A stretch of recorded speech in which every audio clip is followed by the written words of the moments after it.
একসাথে আমরা প্রতিরোধ করবো ইনশাআল্লাহ। 1971 দেশ মুক্তির জন্য একবার মুক্তিযুদ্ধ হয়েছে, মানচিত্র রক্ষা, ঈমান রক্ষা। যদি আরেকটি যুদ্ধের প্রয়োজন হয় আবার যুদ্ধ হবে ইনশাআল্লাহ, আবার যুদ্ধ হবে। প্রস্তুত আছি তো ইনশাআল্লাহ? থাকতে হবে দোস্ত। সব জায়গায় মিনমিন চলে না। রাজনীতির গন্ধ খুঁজেন না আমাদের এই কথাগুলোর মধ্যে। এটা রাজনীতির কথা না, এটা দেশ রক্ষার কথা, এটা ঈমান রক্ষার কথা। চলেন, বহুদূর চলে গেছি আমরা। আস্তে আস্তে হসপিটালে যাই। মনে আছে কথা? কি দিতে হবে? আল্লাহর নবীকে আল্লাহ সব দিছেন। যা কি দিছেন? সেরা। বলেন কি দিছেন? আচ্ছা এবার জবাব দেন। ওই যে বাবা, মনে আছে? কোন বাবা? সাবাস বেটা। আচ্ছা ওই বাবা তার মেয়েকে এমন কোন ছেলের কাছে কি বিয়ে দিবে যেই ছেলের বাড়ি ঘর নাই? আলহামদুলিল্লাহি ওয়া কাফা ওয়া সালামুন আলা ইবাদিহিল্লাযীনা ইসতাফা। أما بعد فأعوذ بالله من الشيطان الرجيم. بسم الله الرحمن الرحيم.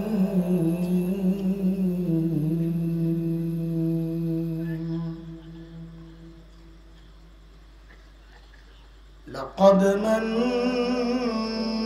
الله على المؤمنين إذ بعث فيهم رسولا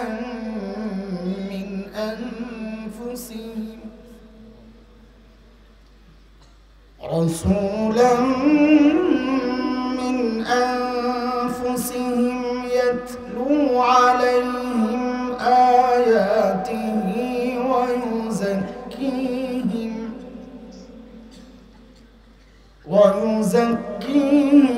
ويعلمهم الكتاب والحكمة وإن كانوا من قبل لفي ضلال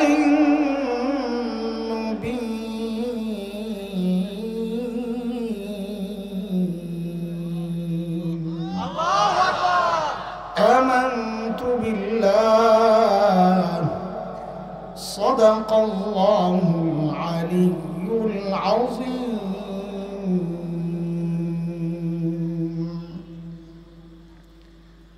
গোয়েরপাড়া হাফিজে ইসলামিয়া মাদ্রাসার উদ্যোগে আয়োজিত 15তম বার্ষিক তাফসীরুল কোরআন মাহফিলের محترم সভাপতি, অতিথিবৃন্দ, হযরত উলামায়ে কিরাম, মুরব্বিয়ানে আযম, দূর দূরান্ত থেকে আগত ইসলাম প্রিয় সুধী সমাজ, প্রিয় ছাত্র ভাইয়েরা, যুবক বন্ধুরা, পর্দার আড়ালের মা ও বোন, আল্লাহ সুবহানাহু ওয়া তাআলার অশেষ মেহেরবানি যে মহান মালিক লাখো কোটি মানুষ থেকে বাছাই করে দিনই এই মজলিসে আমাকে আপনাকে আসার বসার কিছু কথা বলা ও শোনার তৌফিক দান করেছেন। সেজন্য মহান রবের শুকরিয়া আদায় করি, জবান খুলিয়ে প্রাণ খুলিয়ে কালিমাতুশ শুকর উচ্চারণ করি, আলহামদুলিল্লাহ। কোরআনুল কারীমের সূরা আলে ইমরানের 164 নম্বর আয়াতটা আমি পড়েছি। সময়ের কিছু জরুরি ফিতনা নিয়ে আপনাদেরকে সতর্ক করার জন্য। ফিতনা আসবেই বানের পানির মতো। সময়ের আলেমদের কাজ হচ্ছে সাধারণ মানুষের চোখ খুলে দেওয়া, সেই ফিতনাগুলো সম্পর্কে সতর্ক করা। বাকি যে ফিতনায় আমরা ঢুকবো এখন, যে ফিতনার বিষয়ে আলোচনা করার নিয়ত করেছি ইনশাআল্লাহ, অনেক দেরি লাগবে সেই জায়গায় ঢুকতে আমাকে। এর আগে লম্বা ভূমিকা সাজায় আসতে হবে, তাই এই বিষয়গুলো আপনারা বুঝবেন। একটু একটু করে বুঝে বুঝে আমরা আগাবো ইনশাআল্লাহ। মনোযোগ হারাবো না। মনোযোগ হারিয়ে ফেললে আমাদের খুব সূক্ষ্ম এবং চিপা গলি বলে যাকে, সূক্ষ্ম রাস্তা ধরেই আমরা আমাদের মূল টার্গেটে যাবো ইনশাআল্লাহ। এই জন্যে আমাদের পেছনের কথাগুলো একটু মনোযোগ দিয়ে শোনা দরকার। আমরা জানি আপনারা সাধারণ মানুষ, শহর থেকে একটু বাইরে, ওই সূক্ষ্ম কথা আপনাদের অনেকের ভালো নাও লাগতে পারে, কিন্তু আমরা খুবই আতঙ্কিত। আপনাদের এই অঞ্চলটা সেই পঞ্চগড় ঠাকুরগাঁও পর্যন্ত দিনাজপুর সহ গোটা অঞ্চল এবং পার্বত্য অঞ্চলে কিছু ভয়ঙ্কর ফিতনা চলছে। এগুলো নিয়ে এখন থেকেই আপনাদেরকে সতর্ক না করলে একসময় আপনি আপনার সন্তান, আপনার আপনজনকেও হারাতে পারেন, এমন এক ভয়ঙ্কর অবস্থা আমাদের সামনে আসছে। আল্লাহ আমাদেরকে হেফাজত করেন। সেই কথায় ঢোকার আগে আমরা দূর থেকে একটু ঘুরে আসি। আজকে একটু নবীর পরিচয় আমরা জানবো ইনশাআল্লাহ তাআলা সাল্লাল্লাহু আলাইহি ওয়াসাল্লাম। বলেন, নবী চেনেন আপনারা? হ্যাঁ, মাশাআল্লাহ। এমন অনেক মানুষ আছে যাকে দেখে বোঝার উপায় নাই সে নবী চেনে, মুসলমান। তা আপনি সন্দেহ দূর করার জন্য নাম জিজ্ঞেস করছেন, ও ভাই তোমার নাম কি? তোর নাম বলছে সুমন, কি না? এখন পড়ছেন আরেক বিপদে, এটা কি মুসলমান সুমন না হিন্দু সুমন? কারণ এখন মুসলমানরাও সুমন রাখে, হিন্দুরাও রাখে। তো সন্দেহ দূর করার জন্য আর একটু ক্লিয়ার হওয়ার জন্য জিজ্ঞেস করছেন, ভাই তুমি কি নবী চিনো? বাপরে, এ কথা বলার সাথে সাথে তো খুব রাগ হয়ে গেছে। নবী চিনি না মানি? আমি আশিক রাসূল নি। বাপরে, যে চেহারা আশিক রাসূলের, সাফান সাফা আশিক রাসূল। বিষয়টা কেমন জানেন? এখন যেমন হিফজুল কোরআন প্রতিযোগিতা হয়, আমাদের ছেলেরা আন্তর্জাতিক পুরস্কার ছিনায় আনে। একসময় আমরা যখন ছোট ছিলাম তখনও এমন প্রতিযোগিতা হইতো এবং বাংলাদেশের প্রতিযোগীরা পুরস্কার ছিনায় আনত। কিন্তু তখন হযরত ফেসবুক শরীফ ছিল না, তো প্রচারণা পায় নাই। এখন যেমন প্রচারণা পায় ফেসবুক শরীফের উসিলায়। ওই সময় একজন ফেভারিট প্রতিযোগী ছিল আমাদের বড় ভাই, আমরাও ছিলাম ওই সময় ফেভারিট প্রতিযোগী। নাম ছিল কারি নুরুল্লাহ। এখন কাতারের এক বড় মসজিদের ইমাম, নরসন্দী বাড়ি, ফরিদাবাদ মাদ্রাসায় পড়তেন। তো ইসলামিক ফাউন্ডেশন বাইতুল মুকাররমে বাছাই প্রতিযোগিতা হইতো, বিদেশে পাঠানোর আগে ওখানে বাছাই হয়। তো আমাদের কারি নুরুল্লাহ ভাই প্রায় বাছাইয়ে প্রথম হইতেন, কিন্তু ওনাকে পাঠানো হইতো না। কেন? ওনার একটু শারীরিক সমস্যা ছিল, কাঁপতেন, এরকম কাঁপতেন। তা আন্তর্জাতিক পরিমণ্ডলে এমন কাঁপাকাঁপি চললে দেশের বদনাম হবে, ওনাকে পাঠানো হতো না। তো একবার নাকি বাছাই প্রতিযোগিতায় গেছেন, বাইতুল মুকাররমের খতিব ছিলেন তখন ওবায়দুল হক রহমতুল্লাহ আলাইহি। তো তিনিও বিচারক প্যানেলে ছিলেন পদাধিকার বলে। তো খতিব ওবায়দুল হক রহমতুল্লাহ আলাইহি জানতে চাইছেন, নুরুল্লাহ আগের মতো কাঁপনি তুমি? তো নুরুল্লাহ ভাই নাকি উত্তর দিচ্ছেন, উত্তরটা আমার হাত আর চেহারার দিকে না দেখলে বুঝবেন না। নুরুল্লাহ ভাই উত্তর দিচ্ছেন, হুজুর আগের মতো কাঁপি না। দেখছেন আপনারা, আগের মতো কথা বলে না, আগের মতো হাত কি করতেছে, মুখ কি করতেছে, হাতও কাঁপে, মাথাও কাঁপে, মুখে বলতেছে কাঁপি না। তো মুখের কথা আর হাতের নাড়ানি, মাথার নাড়ানি এক মিলে আজকালকার আশিক রাসূলদের অবস্থা হয়ে গেছে এমন। ও মুখে বলে আশিক রাসূল, কিন্তু ওর চেহারা দেখলে বোঝার উপায় নাই ও মুসলমান। ও মুখে বলে একটা আর শরীর বলে আরেকটা। ও যদি আশিক রাসূল হইতো, নবীর সুন্নাত ওর চেহারায় থাকতো। ও যদি আশিক রাসূল হইতো, ওর বিবিকে হিন্দি সিনেমার নষ্টা ভ্রষ্টা আর বেশ্যাদের পোশাক ওর বিবিকে দিত না। এই জন্য চলেন, আজকে আপনারা চিনেন না চিনেন, চলেন আজকে একটু নবী চিনি। চিনেন আপনারা, কিন্তু আমরা এমনভাবে নবীর একটা পরিচয় আপনাদের সামনে তুলে ধরতে চাই, যেই পরিচয়টা আমাদের অনেকের না জানার কারণে বাংলাদেশের বহু ফিতনা মাথা চাড়া দেয়, আমরা কথা বলি না। কারণ আমরা নবীকে যেইভাবে চেনা দরকার ওইভাবে চিনি না। একটু নবী চিনি ইনশাআল্লাহ সাল্লাল্লাহু আলাইহি ওয়াসাল্লাম। সুযোগ পাইলেই পড়বেন। বলেন সাল্লাল্লাহু আলাইহি ওয়াসাল্লাম। দোস্ত, আমাকে শুরু থেকে আপনারা জবাব দেওয়া লাগবে। আমি মুখস্থ কথা আপনাদেরকে শোনাইতে পারবো না। একটা ক্লাসের মতো আমার ধরন আছে, সবার এক একটা বয়ানের ধরন আছে। আমি পড়াই, মাদ্রাসায় পড়াই, ছাত্র যেভাবে পড়াই চেষ্টা করি বয়ান ওইভাবে করতে, বুঝাইয়া একটু একটু করে আগাবো। এই জন্য আপনাদের সাপোর্ট দরকার। আপনারা কথা বলবেন। বলে আপনারা আনছি ঢাকা থেকে, আমরা কেন কথা বলবো? তো একটু জিজ্ঞেস করি, আপনাদের নওগাঁয় দৌড়ায় কি দিয়া, হাত দিয়া না পাও দিয়া? হ্যাঁ, পা দিয়ে দৌড়ায়। ও, তাহলে তো ঢাকার সাথে মিল আছে দেখি, মাশাআল্লাহ। আচ্ছা বলেন তো, এটা তো ঈদগাহ না মাঠ এমনি? তো এখানে একজনকে ছেড়ে দিছেন হাত পাও খুইলা, যা ফুল স্পিড একটা দৌড়বার, ও চোখ টোক বন্ধ করে দাঁত কামড়ায় দিছে এক দৌড়। ওই পার যাওয়ার পর তার হাত দুইটা বেঁধে দিছে, দিয়ে বললেন আগের মতো ফেরত যা। বলেন ওই স্পিডে, আগের যে স্পিড ছিল ওই স্পিডে ফেরত আসতে পারবে?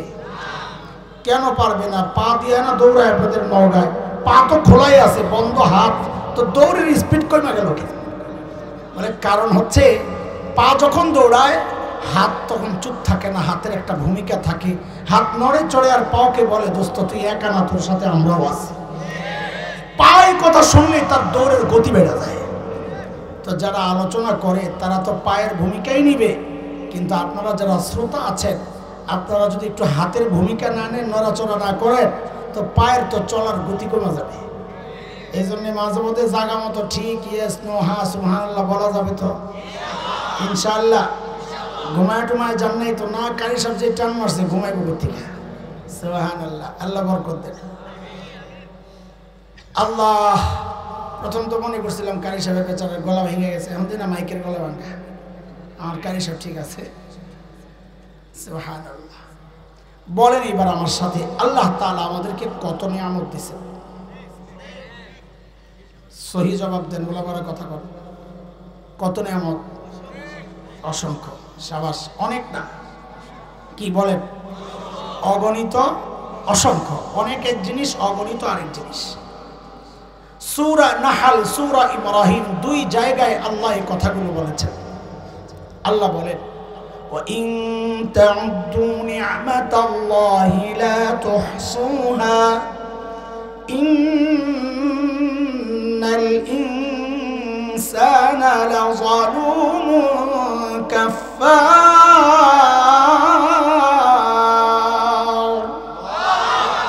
বান্দা এত নিয়ামত দিছি, গণে শেষ করতে পারবে। আচ্ছা বলেন এবার, এই সমস্ত নিয়ামতগুলোর মর্যাদা কি এক না বড় ছোট আছে? যেমন ধরেন আপনাকে বলা হলো তোমার জন্য অপশন দুইটা, হয় তোমার কল্লাটা দিয়ে দিবা আর না হয় হাতটা দিবা, কোনটা দিবেন? বুঝা গেল আপনার কাছে কল্লার হাতের মূল্য এক না, তাই না? আল্লাহর নিয়ামত কিছু ছোট আছে, বড় আছে। কোন কোন নিয়ামত বড় নিয়ামত, এটা বুঝার জন্য মুফাসসিরিনরা কিছু মূলনীতি নির্ধারণ করেছেন। এর মধ্যে আপনারা সাধারণ মানুষ, অত সূক্ষ্ম কথা আমি বলবো না, শুধু বুঝেন। এর মধ্যে একটা মূলনীতি হচ্ছে, যে সমস্ত নিয়ামত বর্ণনার ক্ষেত্রে আল্লাহ শব্দ আছে একটা, মান্না, অনুগ্রহ করা, এই শব্দ আল্লাহ যেখানে ব্যবহার করেছেন বুঝতে হবে ওই নিয়ামতগুলো আল্লাহর দেওয়া একটা সেরা নিয়ামত, বড় নিয়ামত। যেমন সূরা হুজুরাত এর শেষ আয়াতের আগের আয়াত, আল্লাহ বলছেন يَمُنُّونَ عَلَيْكَ أَنْ أَسْلَمُوا قُلْ لَا تَمُنُّوا عَلَيَّ إِسْلَامَكُمْ بَلِ اللَّهُ يَمُنُّ عَلَيْكُمْ أَنْ هَدَاكُمْ لِلْإِيمَانِ إِن كُنتُمْ صَادِقِينَ। আল্লাহ বলেন বান্দা, আমি যে তোমাকে আমার ঈমানের নিয়ামত দিছি, হেদায়েত দিছি, ঈমান দিছি, আমার পক্ষ থেকে এটা তোমার জন্য একটা বড় নিয়ামত। আলহামদুলিল্লাহ বলি, আলহামদুলিল্লাহ।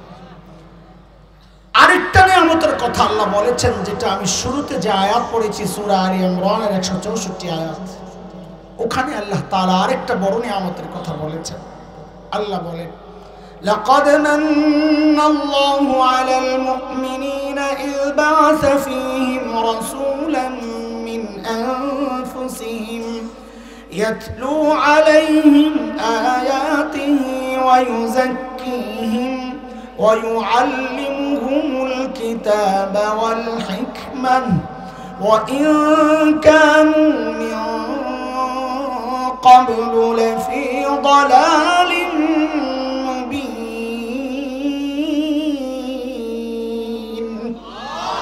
আল্লাহ বলেন বান্দা আমি যে আমার শ্রেষ্ঠ রাসূলকে তোমাদের রাসূল বানায়া পাঠাইছি এটা আমার পক্ষ থেকে তোমাদের জন্য আরেকটা বড় নিয়ামত বলি আলহামদুলিল্লাহ বলেন আবার আলহামদুলিল্লাহ আল্লাহ তাআলা চাইলে আমাদেরকে নবী মুসা আলাইহিস সালামের উম্মত বানাতে পারতেন না ঈসা আলাইহিস সালাম পারতেন না করেন নাই কেন আমরা নওগাঁ বগুড়া মহাসড়ক অবরোধ করে বলছিলাম যে আমাদেরকে শেষ নবীর উম্মত বানাইতে হবে না আল্লাহ এমনি বানাইছে আল্লাহ এই নিয়ামত আমাদেরকে এমনি দিয়েছেন এই জন্য আরো খুশি হয়ে আরো বেশি শুকরিয়ার আওয়াজে একটু বলতে হবে আলহামদুলিল্লাহ এই যে বড় নিয়ামত আমাদের নবী কত বড় নিয়ামত এটা একটু আমাদের বোঝা দরকার কত বড় নিয়ামত এর জন্য আমি একটা ছোট্ট উদাহরণ দিই আমাদের বড়দের দেওয়া উদাহরণ এগুলো নবী চেনানোর জন্য এই উদাহরণটা যত বুঝবো নবী চেনা আমাদের জন্য তত সহজ হবে একজন বাবা ঢাকায়া বলতেছে এই জন্য আপনাকে নওগাঁর ভাষায় তো আমি বলতে পারবো না আমার ঢাকায়া ভাষায় আমি বলতে পারবো সেই জন্য একটু ঢাকায়া বলি আপনারা একটু বুঝালেন অঢেল সম্পদের মালিক অঢেল তো বুঝেন হিসাব নাই কত সম্পদ আচ্ছা বলেন তো এই অঢেল সম্পদের মালিক ব্যক্তি ঠান্ডা না গরম কেন টাকার একটা গরম আছে না হ্যাঁ তার একটা মেয়ে সন্তানের মধ্যে একটাই মেয়ে মেয়েরা বাবা মেয়ের প্রতি একটু দুর্বলতা এমনি বেশি থাকে আবার একমাত্র মেয়ে এই বাবার গরম অন্য বাবার তুলনায় একটু কম না বেশি ঘটনাক্রমে মেয়েটা খুব সুন্দরী এবার বলেন গরম বাড়ছে না কমছে বাবা গরম হওয়ার জন্য অনেকগুলো উপলক্ষ এখানে একসাথে হয়ে গেছে এক বাবা টাকাওয়ালা অনেক টাকা দুই একমাত্র বাচ্চা তিন ওটাও আবার মেয়ে চার সুন্দরী মেয়ে এই বাবা এইসা গরম আমি তার নাম দিছি বোঝানোর জন্য ওই যে বিদ্যুতের লাইন আছে একটা 440 লাইন কাছে যাওয়া যায় না ধরা যায় না ছোঁয়া যায় না আমি এই বাবার নাম দিছি 440 বাবা পিচ্চিদেরকে বলি পোলাপাইন যারা আছো ছোট আমার এই কথার জবাব তোমরা মাঝে মাঝে দিয়ে দিবা আমি মনে করায় দেওয়ার জন্য জিজ্ঞেস করব কোন বাবা ভাই হইছে অনেক হইছে মনোযোগ দেন এখানে সেভ করেন এখানে কলমে ইনশাআল্লাহ এই আল্লাহর দেওয়া ক্যামেরা দিয়ে সেভ করবেন আল্লাহর দেওয়া মেমোরিতে কি করবেন সেভ করবেন এটা দিয়ে রেকর্ড করবেন এখানে সেভ করবেন ওটা বেশি কাজ হবে ইনশাআল্লাহ আমি আগেই বলছি আমার মনোযোগ দরকার আপনাদের কি অবস্থা মনোযোগের পরীক্ষা নিয়ে তো আবার ফেল করবেন হ্যাঁ পাস করবেন দেখেন কিন্তু তো কে কে ঘুমাইছেন একটা হাত তুলা দেখান তো দেখি আল্লাহু আকবার এই আপনাকে মনোযোগ এই মনোযোগ দিয়ে তো চলবো না আমি আগেই বললাম ফেল করবো একটু সতর্ক হওয়া দরকার ছিল যে কোন জায়গায় পরীক্ষা চলতেছে আল্লাহ মাশাআল্লাহ ঠিক আছে হাত তুলে দেখাইছেন ঘুমান নাই না হ্যাঁ ঠিক আছে আপনাদের সংখ্যা বেশি এখন আপনাদের সাথে তাল না দিলে সমস্যা আল্লাহ তো কোন বাবারে মনে থাকবে ইনশাআল্লাহ কোন বাবা 440 বাবা মেয়ে বিয়ের উপযুক্ত হয়েছে এক লোক আসছে প্রস্তাব নিয়ে তো মেয়ের বাবা ওই লোককে জিজ্ঞেস করে আপনি কেঠা এই ঢাকা কথা একটু বুঝবেন তো না আপনি কেঠা তো ওই বেটা বলে আমি ছেলের খালু হই ওরা হয় কে বলে ওই আমি ছেলের খালু হই যেই বলছে খালি আমি খালু হই এই যা খেপা খেপছে, কারণ বাবা তো গরম। কোন বাবা জানি?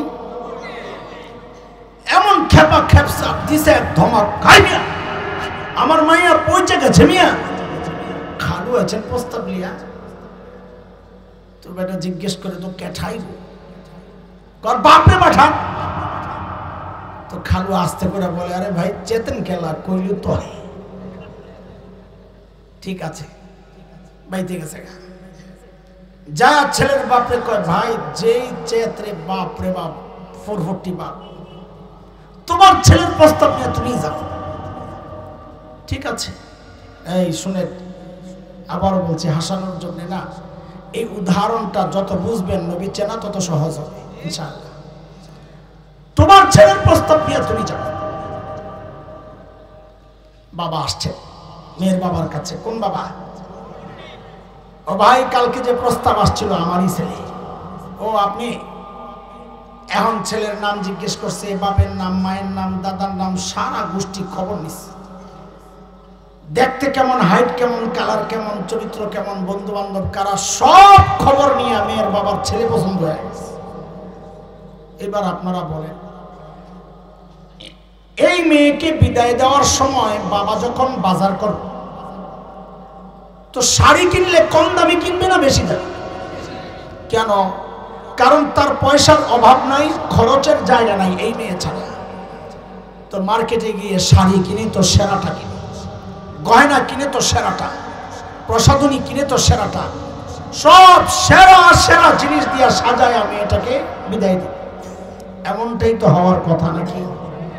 আচ্ছা দোস্ত, একজন বাবা তার মেয়েকে যতটা ভালোবাসে, আল্লাহ সুবহানাহু ওয়া তাআলা তার প্রিয় হাবিব সাল্লাল্লাহু আলাইহি ওয়াসাল্লামকে তার চেয়ে হাজার কোটি গুণ বেশি ভালোবাসেন। একজন বাবা তার মেয়েকে বিদায় দেওয়ার সময় যদি সব সেরা সেরা জিনিস দিয়া, সামর্থ্যের সবটুকু দিয়া সাজায়া পাঠাইতে পারেন, তো আল্লাহ আমার নবীকে দুনিয়ায় বিদায় দেওয়ার সময় সব সেরা সেরা জিনিস দিয়া সাজায়া তারপর আমার নবীকে দুনিয়ায় বিদায় দিয়েছে। এখন শুধু বুঝতে থাকেন কি কি সেরা সেরা দিছেন, তাইলে নবীর পরিচয় আমরা জানবো। আমি ওই আঙ্গিকেই পরিচয় দিব ইনশাআল্লাহ, যে আঙ্গিকে নবীর পরিচয়টা দিলে ওই ফিতনা নিয়ে কথা বলা যাবে। আপনারা ভাইবেন না খালি বসে বসে নবীর পরিচয় দিব, ধরনটা বয়ানের একটু বুঝানেন। ছোট্ট বাচ্চাদেরকে ডাক্তারের কাছে নিলে ডাক্তার যখন বুঝে একে ইঞ্জেকশন দেওয়া লাগবে, তো ডাক্তাররা সরাসরি ধৈর্য বাচ্চার ইঞ্জেকশন ঢুকায়া দেয় না। কি করে? ওর হাতে একটা চকলেট দেয়, রে বাবা খা, একটা খেলনা দেয় না, ও খেলো। আর খেলায় যখন মশগুল, ওই ফাঁকে ডাক্তার আস্তে আস্তে ইঞ্জেকশন রেডি করে। যে রেডি হয়ে যায় জিজ্ঞেস করে, আব্বু কোনোদিন পিঁপড়ার কামড় খাইছো? খাইছি আঙ্কেল। তো ব্যথা লাগে? অতটা ভাব রয়েছে না, ব্যথা লাগে না, না ঠিক। তো ডাক্তারকে দেখো তো এমন নাকি, তো আস্তে ইঞ্জেকশনটা যখন ঢুকাইয়া দেয়, এখন তো শর্মে আগে ভাব রয়েছে, তো শর্মে কাঁদতেও পারে না। আবার চকলেটের ঘুষ দিছে, খানার ঘুষ দুনিয়ার মধ্যে সবচেয়ে মারাত্মক ঘুষ। টাকা দিয়ে যেটা আদায় করতে পারবেন, খাওয়াইলে তার চেয়ে বেশি আদায় করতে পারবেন। হ্যাঁ দোস্ত, আমি আপনাদেরকে শুরুতে ওই চকলেট খাওয়াবো, ফাঁকে ফাঁকে আস্তে আস্তে আমি আমার ইঞ্জেকশন রেডি করতে থাকবো। যে দেখবো দেওয়ার সময় হয়েছে, এবার আস্তে করে ইঞ্জেকশন ঢুকাই দেবো ইনশাআল্লাহ। মাকসাদ তো ইঞ্জেকশন, কিন্তু সরাসরি ইঞ্জেকশন সইতে আপনাদের কষ্ট হবে, বুঝতে কষ্ট হবে। সেই জন্য অনেক দূর থেকে ঘুরাইয়া ঘুরাইয়া ঘুরাইয়া ঘুরাইয়া চকলেট খাওয়ায়া খাওয়ায়া খাওয়ায়া খাওয়ায়া সময় মতো ঠিক ইঞ্জেকশন ঢুকাইয়া দেবো ইনশাআল্লাহ। ঠিক আছে? ধরন বুঝছেন, বয়ানের ধরন বুঝছেন? তো এখন কি চলবে? চকলেট খাওয়া খাই। আমার নবীর সম্মান এগুলো শুনতে মজাই লাগে, এই জন্য এটা বললাম চকলেট খাওয়া খাই। ঠিক ওই বাবার মতো আল্লাহ আমার নবীকে দুনিয়ায় পাঠানোর সময় সব বিষয় লক্ষ্য করেছে। সর্বপ্রথম প্রস্তাবের ব্যাপার, আল্লাহ তাআলারও সিদ্ধান্ত, আমি আমার নবীকে দুনিয়ায় ফ্রিতে পাঠাবো না। দুনিয়ার মানুষের নেচার হচ্ছে, যে জিনিস ফ্রিতে পাওয়া যায় তার দাম দেয় না, যে জিনিস অর্জন করা যত কষ্ট তার কাছে সে জিনিসের মূল্য তত বেশি। আল্লাহরও সিদ্ধান্ত, আমি আমার নবীকে ফ্রিতে পাঠাবো না। বলে তো কেমনে পাঠাবেন? বলে আমার কাছ থেকে চায়া নিতে হবে, আমার কাছ থেকে চায়া নিতে হবে, প্রস্তাব দিয়ে নিতে হবে। তো বলে প্রস্তাব কে দিবে? বলে ওই খালু মালু চলবে না, ছেলের বাপ দেওয়া লাগবে। কে? ছেলের বাবা প্রস্তাব দেওয়া লাগবে। তো তো বলেন আমার নবীর বাবাকে? না না, আলেমরা কথা কর। শাবাশ। খলিল ইব্রাহিম আলাইহিস সালাম, মিল্লাতা আবিকুম ইব্রাহিম হুয়া সাম্মাকুমুল মুসলিমিন।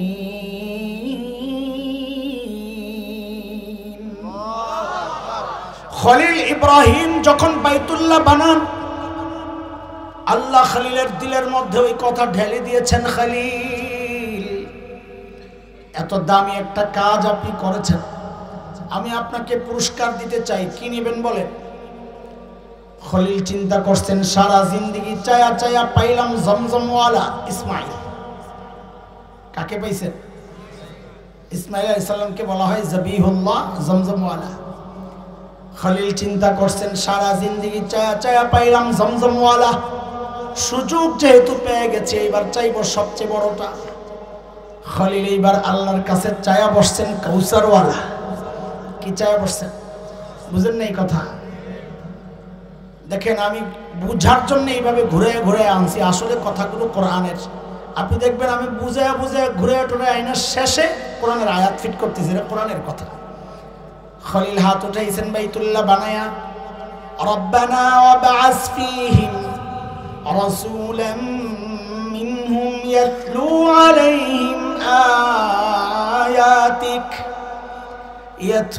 আলাইহিম আয়াতিকা ওয়া ইউআল্লিমুহুমুল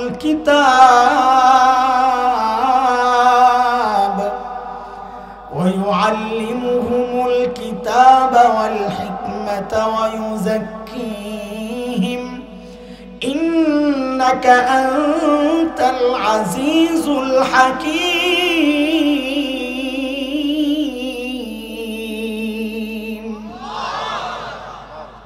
আল্লাহ বাইতুল্লাহ বানাইছি আবাদ করার জন্য, শ্রেষ্ঠ রাসূল চাই।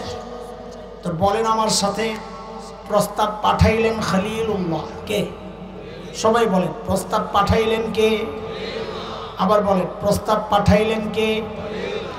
পাশে কিন্তু বসা জবিহুল্লাহ ইসমাইল কে? বলে পাশে বসা, আপনি দেখছেন? আমি দেখবো কই থেকে, কোরআন কথা বলে।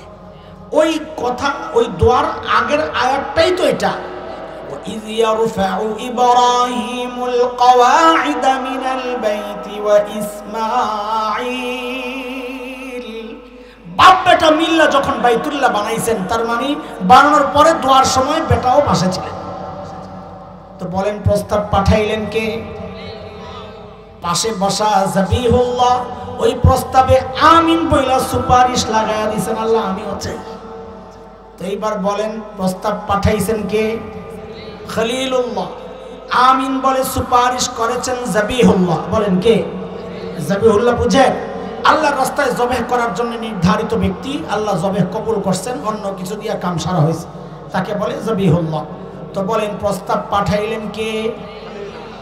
সুপারিশ করলেন কে? যেই অফিসে বসে বসে কারবার চলছিল, ওই অফিসের নাম বাইতুল্লাহ। অফিসের নাম কি?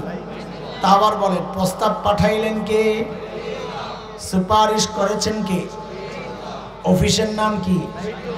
আল্লাহ বলেন, খলিলুল্লাহ প্রস্তাব করেছেন, জবিহুল্লাহ সুপারিশ করেছেন, বাইতুল্লাহ বসে বসে দোয়া মঞ্জুর, আমিও পাঠায়া দিচ্ছি হাবিবুল্লাহ। নবী জান, আপনার বাবা প্রস্তাব দিছে, আপনারে চাইতেছে, যান। যাওয়ার আগে আল্লাহর নবীকে আল্লাহ একটু আটকায়া দিছেন, একটু অপেক্ষা করেন। কিসের অপেক্ষা? এটাও বুঝেন, মাহফিল দিয়েই বুঝেন। প্রধান বক্তা আসার কথা 10টায়, রাস্তায় একটু দেরি হয়েছে, আসতে আসতে তো একটু সময় লাগতেছে। তো আয়োজকদেরকে ফোন দিছে, ভাই আসতে একটু সময় লাগবে, আগের বক্তারে বলেন বয়ান একটু চালাইয়া নিতে। তো আগের বক্তার কাছে স্লিপ আসছে, হযরত প্রধান বক্তা আসতে আরো 10-15 মিনিট লাগতে পারে, বয়ান একটু চালাইয়া নেন। বিশ্বাস করেন, যত বড় বক্তা হোক, ফিনিশিং দেওয়ার পর যদি বলে আর একটু চালাইয়া নেন, তো মিজাজটা খারাপ হয়ে যায়। কেন? কারণ তখন কথা চলতে থাকে এলোমেলো। ফিনিশিং দেওয়া হয়ে গেছে, মূল কথা শেষ, এখন কথা চলে এলোমেলো। পাবলিক হইল ডিজিটাল, এলোমেলো কথা যে চলতেছে এটা বুঝে ফেলে। তখন পাবলিকের মধ্যে শ্রেণী হয় তিনটা।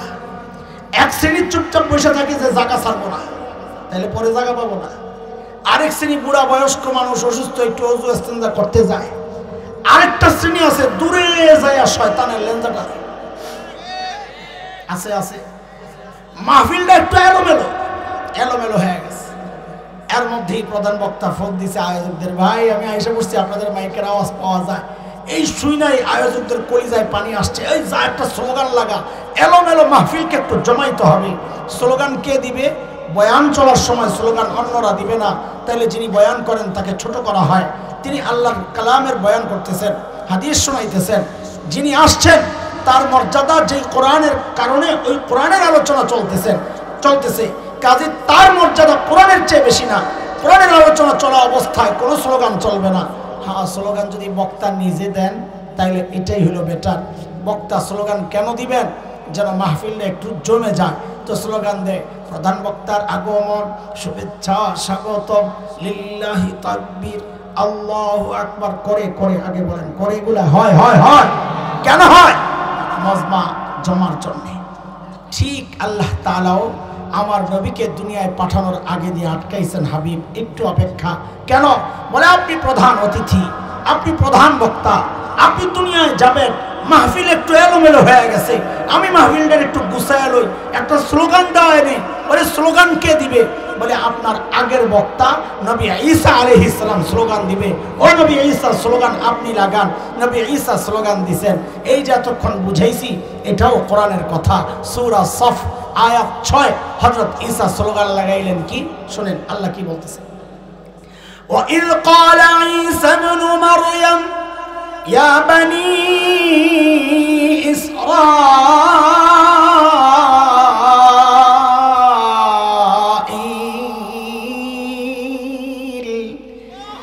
إِنِّي رَسُولُ اللَّهِ إِلَيْكُمْ مُصَدِّقًا لِمَا بَيْنَ يَدَيَّ مِنَ التَّوْرَاةِ وَمُبَشِّرًا بِرَسُولٍ يَأْتِي مِن بَعْدِ اسْمُهُ أحمد। হযরত ঈসার স্লোগানের মূল পয়েন্ট দুইটা। দোস্ত আমি ধীরে ধীরে ইনজেকশনের দিকে চলে যাব, এই জন্য মনোযোগ খুব দরকার। বলেন হযরত ঈসার বক্তব্যের মূল পয়েন্ট কয়টা? সবাই বলেন তো একটু বলেন, সবাই কয়টা?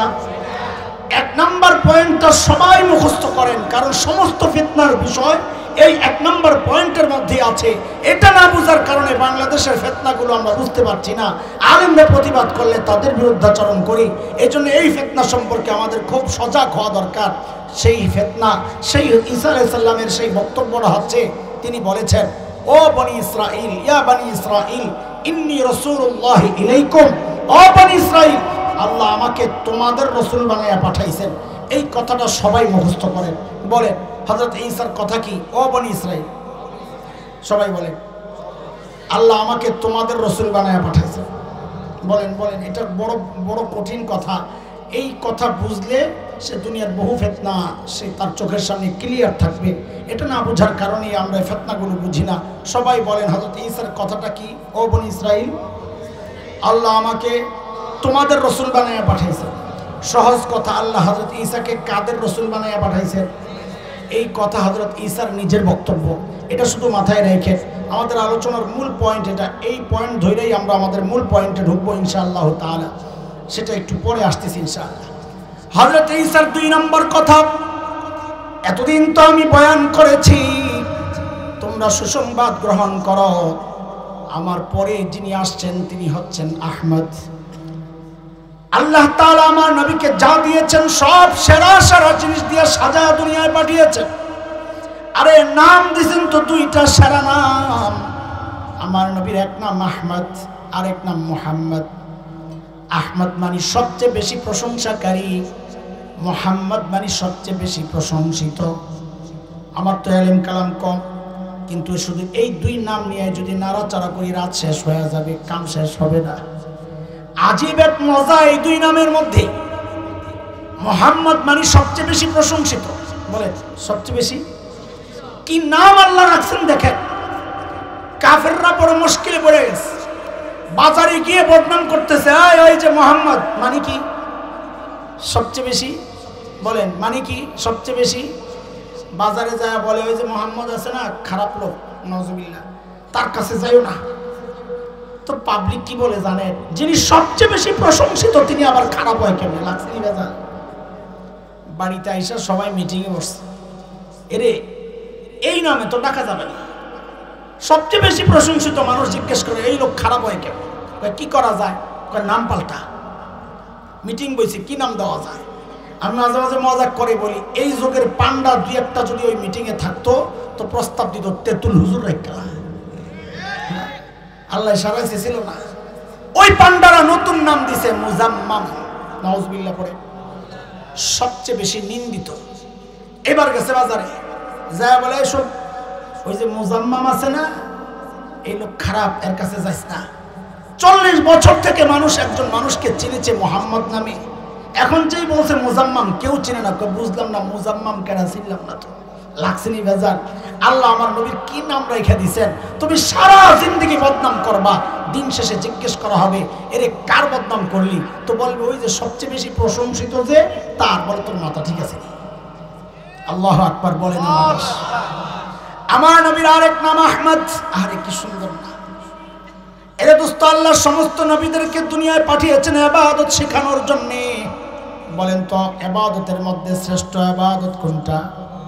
জোরে কোন সন্দেহ আছে তো জোরে বলেন। এই কোনো খাওয়া খাই চলবে না, বন্ধ কর, বন্ধ কর, কোনো খাওয়া খাই চলবে না। এক সূক্ষ্ম মনোযোগ দিয়েই তো কথা বোঝা তোর জন্য কঠিন হবে। সেখানে খায়া খায়া তুই কেমনি বুঝবি? আর আমি না খায়া বসছি বেটা, ঢাকা থেকে আইসা আমার খিদা আছে পেটে, তোর এই খানা দেখলে তোর পেট নষ্ট হয়ে শেষ হয়ে যাবে। তুই চোখ আছে না, চোখ তো হক হুজুর, ঠিক না? চোখ লাগে, কোনো খাওয়া খাই চলবে না। আচ্ছা আপনারা তো এমনি বন্ধ করবেন না, গোপনে গোপনে খাইবেন, তাই না? একটা ব্যবস্থা আছে আমার কাছে, আমি একটা দোয়া করব, সবাই জোরে সোরে আমিন বলবেন। আল্লাহ পান ছাড়া, এই দোয়া পানের আওতায় না, আল্লাহ এই মাহফিলে বসে বসে যারা বাদাম টাদাম হাবে যাবে চাপাইব, আল্লাহ সব দিক পেট নষ্ট করে দাও। জোরে আমিন করুন, জোরে আমিন করুন। আমি মুসাফির মানুষ রে, খা তুই এবার ভালো করে খা। এছাড়া বন্ধ করার কোনো রাস্তা আমরা দেখি না। বারবার মনে করে পরে দেখি চুপচাপ তাকায় থাকে, যে দেয় হুজুরের দিকে তাকাইছে, আসছে মহোদয়ের ভালো মানুষ। এখন এই সুরত বের করছি, এখন আর কেউ খায় না। মনোযোগ দরকার, এই জন্য বলতেছি। বলেন এবার ইবাদতের মধ্যে শ্রেষ্ঠ ইবাদত কোনটা? আল্লাহ তাআলা আপনি খেয়াল করে দেখেন, ওই নামাজটাকেও আমার নবীর নামটা দিয়ে সাজাইছে। বলে এটা আবার কেমনি? বলে আহমদ লিখতে অক্ষর লাগে 4টা। কয়টা? আলিফ, হা, মিম, দাল। ছোট্ট বাচ্চা আছে আমাদের এখানে স্টেজে, কই হাবেশা কই? তুমি ওদিকে ফিরা দাঁড়াও, পশ্চিম কোনটা? আচ্ছা ঠিক আছে, দাঁড়াও। আসলে ও এমন ভাবে দাঁড়াইছে, আপনাদের থেকে তো বামে, আপনারাও পশ্চিমে দাঁড়ালেও বামে, আপনাদের ডাইনে থাকলে আর কি হিসাবটা বুঝতো। আচ্ছা তুমি ওদিকে ফেরো, হ্যাঁ এইবার হবে, ওইখানে যাও, ওইখানে। মাশাআল্লাহ, আর একটু পিছনে যাও। বলেন আহমদ লিখতে অক্ষর লাগে কয়টা? একজন মানুষের টোটাল নামাজটাই 4 অক্ষর দিয়ে সাজাইছেন আল্লাহ। একজন মানুষ যখন দাঁড়ায় আছে, যখন আহমদের আলিফটা দাঁড়ায় আছে, রুকুতে যাও। এইবার দেখেন আপনাদের কাছ থেকে দেখা যায় হায়ের মাথা, সুবহানাল্লাহ। এইবার সেজদায় যাও, দেখেন এইবার কি সুন্দর মিমের মাথা। এইবার বসো, দেখেন কেমনে দাল বসে হইছে দাল। আল্লাহু আকবার। এর দোস্ত, ভাষার মধ্যে শ্রেষ্ঠ ভাষা কোনটা? আন্তর্জাতিক কোনটা? আন্তর্জাতিক ভাষা কোনটা? এটাই জানছেন? 2 হাত মাটির নিচে চলে নি ইংরেজি, তো 2 হাত মাটির নিচেই চলে না, ওই ভাষায় আন্তর্জাতিক কেমন হয়? ফেরেশতারা আপনারে খবরে জিজ্ঞেস করবে, হোয়ার ইউ,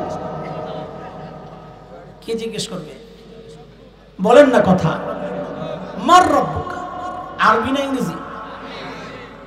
যেই ভাষা আসমানের উপরে চলে, যেই ভাষা জমিনের নিচেও চলে, যেই ভাষা জান্নাতেও চলবে, আসল আন্তর্জাতিক ভাষা তো সেই আরবি ভাষা। আল্লাহ আমার নবীর নাম দিয়ে ওই ভাষাও সাজাইছেন, সুবহানাল্লাহ। বলে মানে কি? বলে আরবি ভাষার আলিফ থেকে ইয়া পর্যন্ত টান দিয়ে দেখেন, আল্লাহ আমার নবীর প্রত্যেকটা নামের প্রথম অক্ষর দিয়ে ওই ভাষা সাজাইছেন। আপনি যদি আলিফ টান দেন আমার নবী আহমদ, আপনি যদি বা টান দেন আমার নবী বশীর, আপনি যদি তা টান দেন আমার নবী তাকি মুত্তাকি পরহেজগার, আপনি যদি সা টান দেন আমার নবী আস-সাকিব ধ্রুবতারা, আপনি যদি জিম টান দেন আমার নবী জামিল, আপনি যদি হা টান দেন আমার নবী হামিদ মাহমুদ আহমদ, আপনি যদি খা টান দেন আমার নবী খাতামুন নবীন, আপনি যদি দাল টান দেন আমার নবী দাইয়ান ইলাল্লাহ, আপনি যদি জাল টান দেন আমার নবী জাকি মেধাবী, আপনি যদি রা টান দেন আমার নবী রাহমাতুল লিল আলামিন, আপনি যদি জা টান দেন আমার নবী জাইরুল জান্নাহ, দুনিয়ায় থেকে জান্নাত ভ্রমণ করে আসছেন, আপনি যদি সিন টান দেন আমার নবী সাইয়্যিদুল বাশার, আমার নবী সাকিয়ে কাউসার, আপনি যদি শিনকে টান দেন আমার নবী শফিউল মুজলিমিন, আপনি যদি সাদকে টান দেন আমার নবী সফিউল্লাহ, আপনি যদি দাদকে টান দেন আমার নবী দামিন উম্মতের জিম্মাদার, আপনি যদি তাকে টান দেন আমার নবী তাইয়িব, আমার নবী তাহির, আপনি যদি জাকে টান দেন আমার নবী জাহির। বেদাতীরা বলে নবী গায়েবও জানে জাহিরও জানে, বলেন গায়েব জানেন শুধু আল্লাহ। আপনি যদি আইনকে টান দেন আমার নবী আব্দুল্লাহ, আপনি যদি গায়নকে টান দেন গুয়ুর মানে আত্মমর্যাদা, নবী বলেছেন আমি তোমাদের মধ্যে আগিয়ার সবচেয়ে বেশি আত্মমর্যাদাশীল। আপনি যদি ফাকে টান দেন আমার নবী ফারিক বাইনাল হাক্কি ওয়াল বাতিল, হক বাতিলের চূড়ান্ত পার্থক্যকারী। আপনি যদি কফকে টান দেন আমার নবী কারিউল কোরআন, কোরআনের সর্বপ্রথম পাঠক। আপনি যদি কাফকে টান দেন আমার নবী কাফিলুল উম্মাহ, উম্মতের দায়িত্বশীল। আপনি যদি লামকে টান দেন আমার নবী লাঈমুশ শাইতান, শয়তানের সবচেয়ে বড় নিন্দাকারী। আপনি যদি মিমকে টান দেন আমার নবী মুহাম্মদ, আমার নবী মাহমুদ, আমার নবী মাহবুব, আমার নবী মুস্তাফা, আমার নবী মুস্তাফা সাল্লাল্লাহু আলাইহি ওয়াসাল্লাম। আপনি যদি ওয়াওকে টান দেন আমার নবী ওয়াকিল, আপনি যদি নুনকে টান দেন আমার নবী নাজির, আপনি যদি হাকে টান দেন আমার নবী হাদি লিল আলাম, আপনি যদি হামজাকে টান দেন আমার নবী আল আমিন, আপনি যদি ইয়াকে টান দেন আহারে মালিক কত মায়া করে ডাক দিয়েছেন ইয়াসিন। কি বলবো আসলে, আমার নবীকে আল্লাহ যা দিয়েছেন তো সব সেরা সেরা জিনিস দিয়েছেন। চোখ দিছেন তো সেরা, কান দিছেন তো সেরা, ঠোঁট দিছেন তো সেরা, হাসি দিছেন তো সেরা, আরে কয়টা বলবো, এমনকি ঘাম দিছেন, ঘাম ওইটাও সেরা। কেন? আমার আপনার ঘামের দুর্গন্ধে ধারে কাছে কেউ বসতে পারে না। আর নবীর ঘাম সাহাবায়ে কেরাম সংগ্রহ করতেন, কেন? অনুষ্ঠান হইলে লাগায়া দিতেন, গোটা প্রোগ্রাম শো ঘ্রাণে মৌমৌ করত। আল্লাহ কিতাব দিছেন তো সেরা কিতাব কোরআন, আল্লাহ উম্মত দিছেন তো আমাদেরকে দিছেন খায়রু উম্মাহ, সেরা উম্মাহ। আল্লাহ বন্ধু দিছেন তো আবু বকরের মতো সেরা বন্ধু দিয়ে দিছেন। আহা, এই সবগুলোর আলাদা আলাদা আলোচনা করলে রাত শেষ হবে। আমি শুধু একটা কথাই একটু আগাই, সেটা হচ্ছে আল্লাহ বরকত দিছেন তো সব বরকত যেন আমার নবীর সাথেই আল্লাহ দুনিয়ায় পাঠায়া দিছেন। আল্লাহ নবী যখন হযরত আমিনার পেটের মধ্যে বরকত বরকত শোনাইতেছে, হযরত আমিনা নিজে বলেছেন আমি যখন জমজমের কাছে পানি আনতে যাই, ও দোস্ত যুবকরা বলো তো, কুয়ার মধ্যে পানি নিচে থাকে না উপরে থাকে? হযরত আমিনা বলেন আমি যখন কুয়ার পাড়ে যাই আমি খেয়াল করি সব পানি আস্তে করে উপরের দিকে চলে আসে। আমার পানি ওঠানো শেষ হয়ে গেলে আবার পানি জায়গায় নিচে চলে যায়। মক্কার মেয়েরা বলে আমিনা ও বোন তুমি একটু দাঁড়াও, আমরা পানি উঠানোর পর তারপর তুমি জায়গা ছাইরো। বরকত আর বরকত। হযরতে হালিমাতুস সাদিয়া বলে আমি গরিব মানুষ, আমরা গরিব মানুষ ছিলাম, তায়েফ থেকে দুর্বল বাহনে করে মক্কায় আসতেছি, একটা বাচ্চা নিব, লালন পালনের বিনিময়ে কিছু পয়সা পাবো এই আশায়। যেহেতু গরিব মানুষ, বাহন দুর্বল, আসতে আসতে দেরি হয়ে গেছে, সবার পরে মক্কায় ঢুকেছি।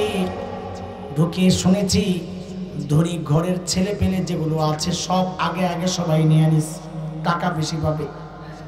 হযরতে হালিমা বলেন, খবর পেলাম একটা বাচ্চা আনার জন্য কেউ যায় নাই। কেন? বলে বাচ্চার বাবা নাই, এতিম, পয়সা দিবে কে? হযরতে হালিমা বলেন, স্বামীকে বললাম পয়সা লাগবে না, চলেন ওই এতিম বাচ্চাটা নিয়ে যাই, খালি হাতে যাওয়ার দরকার কি?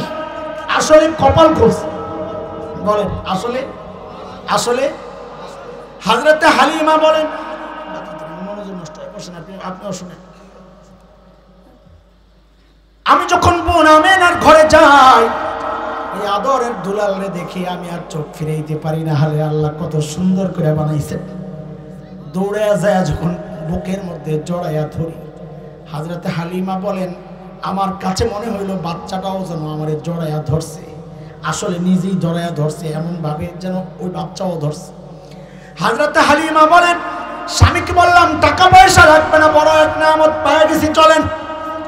বলে যেই যায় বাহনের মধ্যে বসছি, বাচ্চা আমার কোলে, সামনে আমার স্বামী, অমনি বাহন ধপাস করে জমিনে বসে পড়ছে। আমি অবাক হয়ে গেছি। এই বাহন আমাদেরকে তায়েফ থেকে নিয়ে আসছে। বাচ্চা এত ভার তো না যে জমিনে বসে পড়বে। আমার কাছে কেমন কেমন জানি লাগতেছে। স্বামীকে বললাম, আপনি একটু নেমে দাঁড়ান তো দেখি। বলে যেই না আমার স্বামী একটু নেমে দাঁড়ালেন, অমনি বাহন লাফ দিয়া একদম দাঁড়িয়ে গেছে। আমি আমার স্বামীকে বললাম, আবার ওঠেন তো দেখি সামনে। আমার স্বামী আবার উঠলেন, আবার বাহন ধপাস করে বসে পড়ছে। স্বামীকে বললাম, আবার একটু নাইমা দাঁড়ান তো দেখি। স্বামী যখন আবার নেমে দাঁড়ালেন, অমনি বাহন আবার লাফ দিয়া দাঁড়িয়ে গেছে। হযরতে আমিনা বলেন, লাফের ধরন দেখে বুঝতেছি ঘটনা অন্য কিছু, সন্দেহ লাগতেছে। স্বামীকে বললাম, দেখি এইবার আপনি সামনে না বসে একটু পেছনে যায় বসেন তো। বলে যেই না আমার স্বামী পেছনে যায় বসলেন, অমনি বাহন লাফ দিয়া উঠা এখন সবার আগে আগে দৌড়ায়। আল্লাহ দেখা দিয়েছেন, ও হালিমা আমার বন্ধু, ছোট বাচ্চা, তোমার কাছে কোনো দাম নাই, তোমার স্বামী পিঠ দিয়ে বসছে, পিঠ দিয়ে বসছে। এরে যুবক, তুমি ঈমানের কথা বলো যে জমিনে, নবীর ইশক আর মুহাব্বতের কথা বলো যে জমিনে, সেই জমিনে কিছু কুলাঙ্গার আমার নবীর ইজ্জত নিয়ে টানাটানি করে, তুমি কথা বলো না। আমার আশিক রাসূল বলো, ওই কুলাঙ্গার ব্লগাররা, নাস্তিকরা আমার নবীর পারিবারিক জীবন, ব্যক্তিগত জীবন নিয়ে কুৎসা রটিয়েছে, এমন বাজে বাজে কথা বলেছে যা মক্কার কাফেররাও কোনোদিন বলে নাই। তুমি চুপচাপ, আমরা প্রতিবাদ করলেও সঙ্গ দাও না। কোন কোন পুরা কপাল এমন আছে, প্রতিবাদী আলেমদের বিরুদ্ধাচরণ করে, বরং এমন পুরা কপালও আছে এই প্রতিবাদকে নিজের দলের বিরুদ্ধে মনে করে। এমন পুরা কপালও আছে এই প্রতিবাদকে রাজনৈতিক বক্তব্য মনে করে। দোস্ত, সব জায়গায় রাজনীতি টাইনাই নেন না। এটা রাজনীতির ব্যাপার না, এটা আমার ঈমানের ব্যাপার, এটা আমার বিশ্বাসের ব্যাপার, এটা আমার আকীদার ব্যাপার, এটা আমার চেতনার ব্যাপার। ভবিষ্যতে ওলামাদের পক্ষ থেকে যদি ওই নাস্তিকদের বিরুদ্ধে, আল্লাহর নবীর দুশমনদের বিরুদ্ধে কোনো ডাক আসে, আলেমদের বিরুদ্ধাচরণ না করে, আলেমদের হাতে হাত রেখে, কাঁধে কাঁধ মিলিয়ে, মুষ্টিবদ্ধ হাত উঠাইয়া একসাথে উচ্চারণ করতে হবে, বাংলাদেশে সব ধর্মের মানুষ থাকতে পারবে, ইসলাম বিদ্বেষী, নবীর দুশমন কেউ থাকতে পারবে না, থাকতে দেওয়া হবে না, থাকতে দেওয়া হবে না।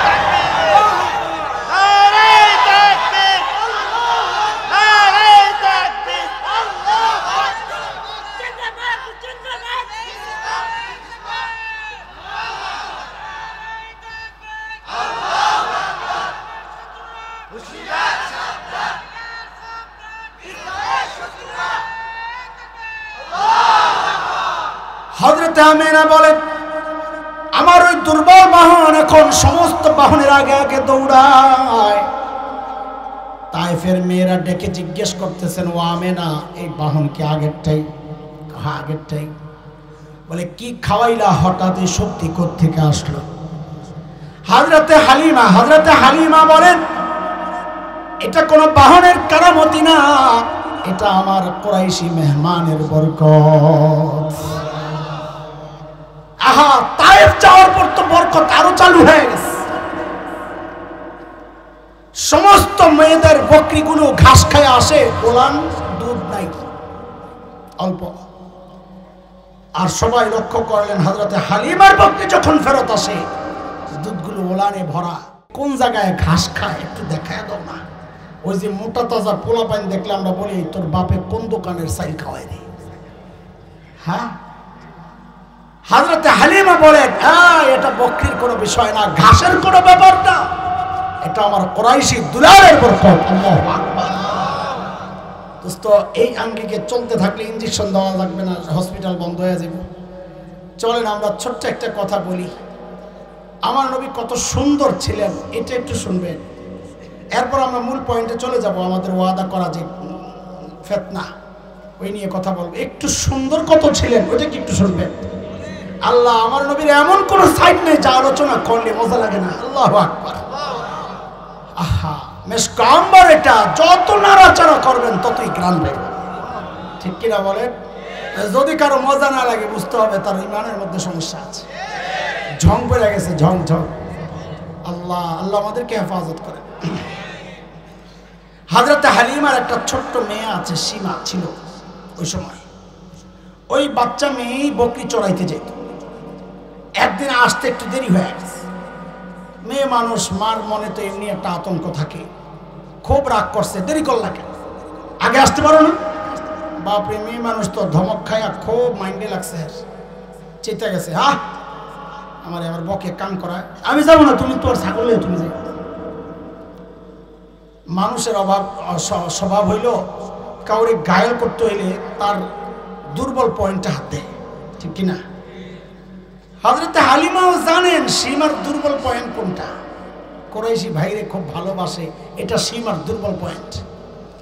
যেই সীমা বলছে আমি যাব না, হযরতে হালিমা ওই পয়েন্টকে ঢাল বানাইছেন। কই যাইবা না? কয় না। কয় সত্যি? কয় না। কয় যাও না, আমার কি সমস্যা, তোমার কুরাইশি ভাই না খাইয়া মরবো, আমার কি সমস্যা? ও বাবা, এই কথা বলার সাথে সাথে সীমা বলে না, যাও, যাব। তবে মা, যে ভাইয়ের ঢাল বানাইলা আমিও ছাড়বো না, আমি ওই ভাইয়ারের সাথে করে নিয়ে যাব। হালিমা বলেন, বাচ্চা মানুষ, তুমি একাই বকরি সামলাইতে পারো না, আবার ভাইয়া নিয়ে যাইবা, তো সব হারাইবা। তো সীমা কি বলে জানেন? মা, আগের ঘটনা তো তোমার শোনাই নাই রে মা। কি হয়েছে?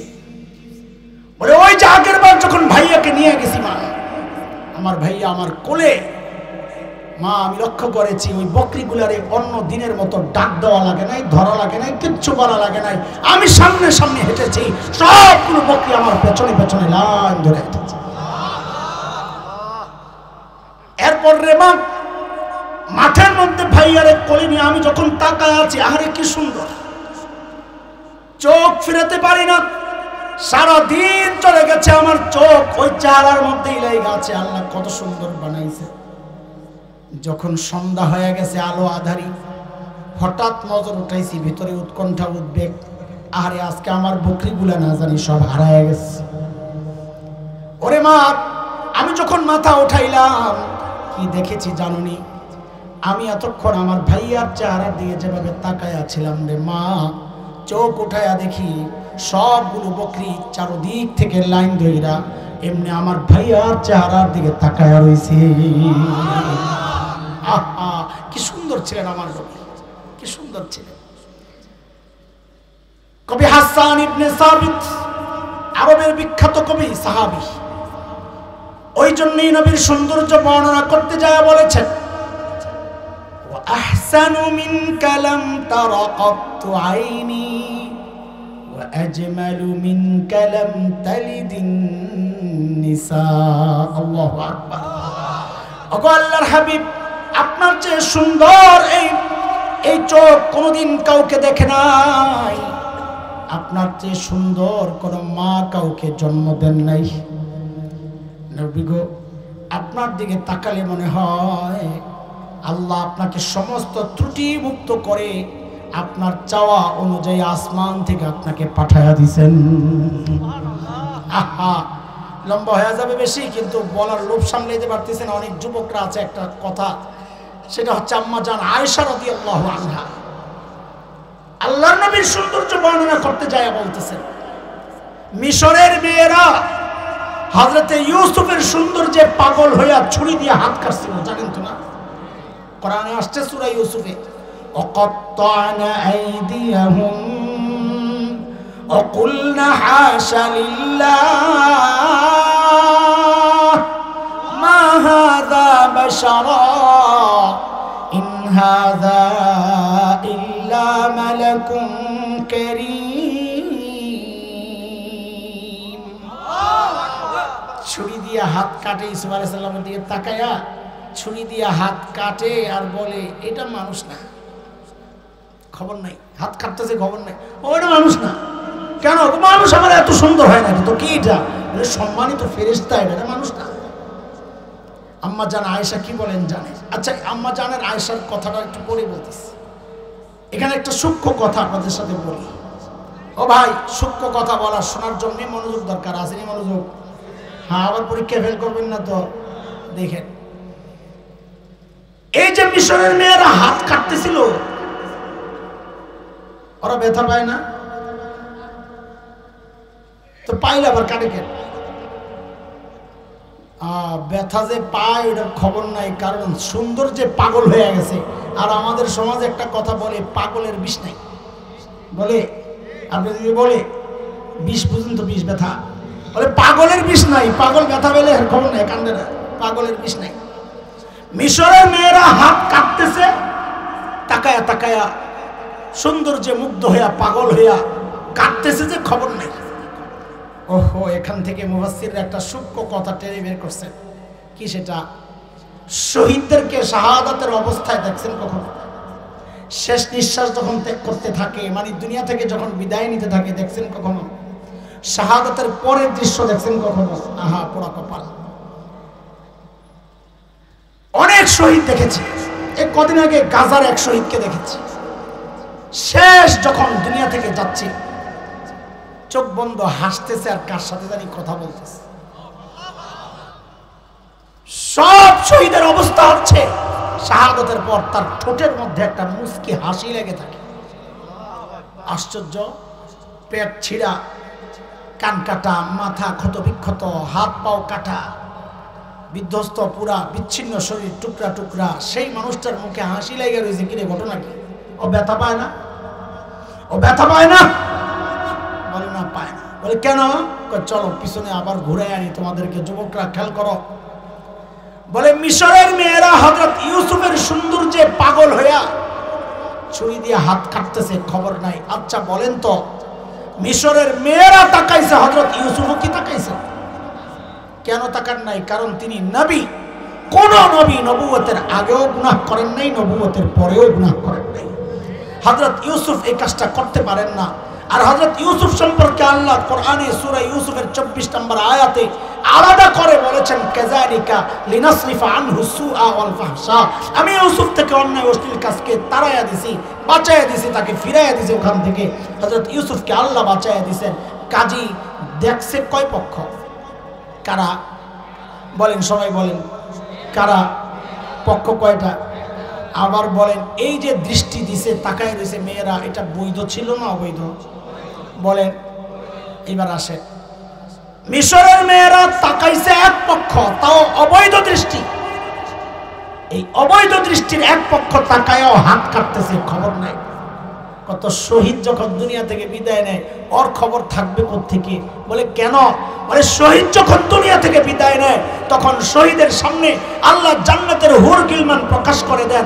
ওই হুর গিলমানরা শহীদকে ডাকতে থাকে, ওয়েলকাম প্রিয়, জলদি আসো। শহীদ দেখতে থাকে হুর গিলমানকে, হুর গিলমান দেখতে থাকে শহীদকে। পক্ষ কয়টা হয়েছে? বৈধ না অবৈধ? এই দুই পক্ষের দৃষ্টি বিনিময় যখন চলতে থাকে, আল্লাহ তাআলা আরশে আজিম থেকে তাকায়া তাকায়া হাসতে থাকেন। পক্ষ কয়টা হয়েছে?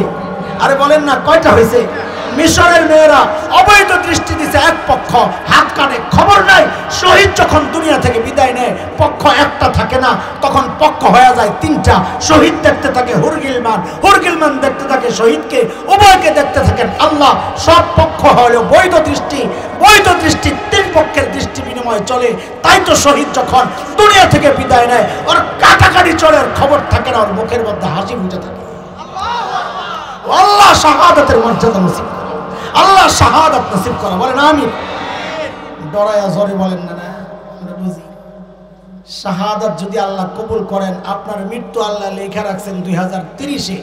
শাহাদাত কবুল হইলে 5 বছর আগে মারা যাবেন, তাই না? হ্যাঁ, কবে? 30-এই। ও খালি 6 মাস আগে। তো 1 সেকেন্ডও না। আরে পাগল, যদি শাহাদাত আল্লাহ কবুল করেন 1 সেকেন্ড আগেও যদি মারা না যায় তো শাহাদাতরে ডরায় লাভ কি? বরং তামান্না আশা করা দরকার। কারণ অন্য মৃত্যুর তো কষ্ট আছে, শাহাদাতের মৃত্যুর তো কষ্ট নাই। হাসতে হাসতে দুনিয়া থেকে বিদায় নেবেন ইনশাআল্লাহ। বলে আবার এবার আল্লাহ শাহাদাতের মৃত্যু নসিব করো। বলেন আমিন। এটারও জোরে করতে সমস্যা ভয় পায়। নাউযুবিল্লাহি মিন যালিক। শাহাদাত একজন ইমানদারের সবচেয়ে কাঙ্ক্ষিত বিষয় হওয়া দরকার, কাঙ্ক্ষিত জিনিস হওয়া দরকার। আল্লাহ কবুল করেন। আম্মা জান আয়েশা বলেন, মিশরের মেয়েরা নবী ইউসুফের সৌন্দর্যে পাগল হয়ে ছুরিগুলা দিয়া নিজেদের হাত কেটেছিল। মিশরের মেয়েরা যদি আমার হাবিবকে দেখতো তো এই ছুরিগুলা দিয়া হাত না কাইটা নিজেদের কলিজাগুলা টুকরা টুকরা করে ফেলতো। আমার মারে যদি আমি পাইতাম, আম্মা জানবে বলে, আম্মা আপনি তো বলছেন মিশরের মেয়েরা দেখলে ছুরি দিয়ে কলজা কাটতো, আমরা দেখাও লাগবো না, নবীর দেখা ছাড়াই কল্লা কাটতে রাজি আছি। যুবক কথা কও, কথা কও। আল্লাহ নবীর ইজ্জত রক্ষায় নিজের জীবন উৎসর্গ করার জন্য কে কে প্রস্তুত আছো? হাত উঠে আল্লাহ।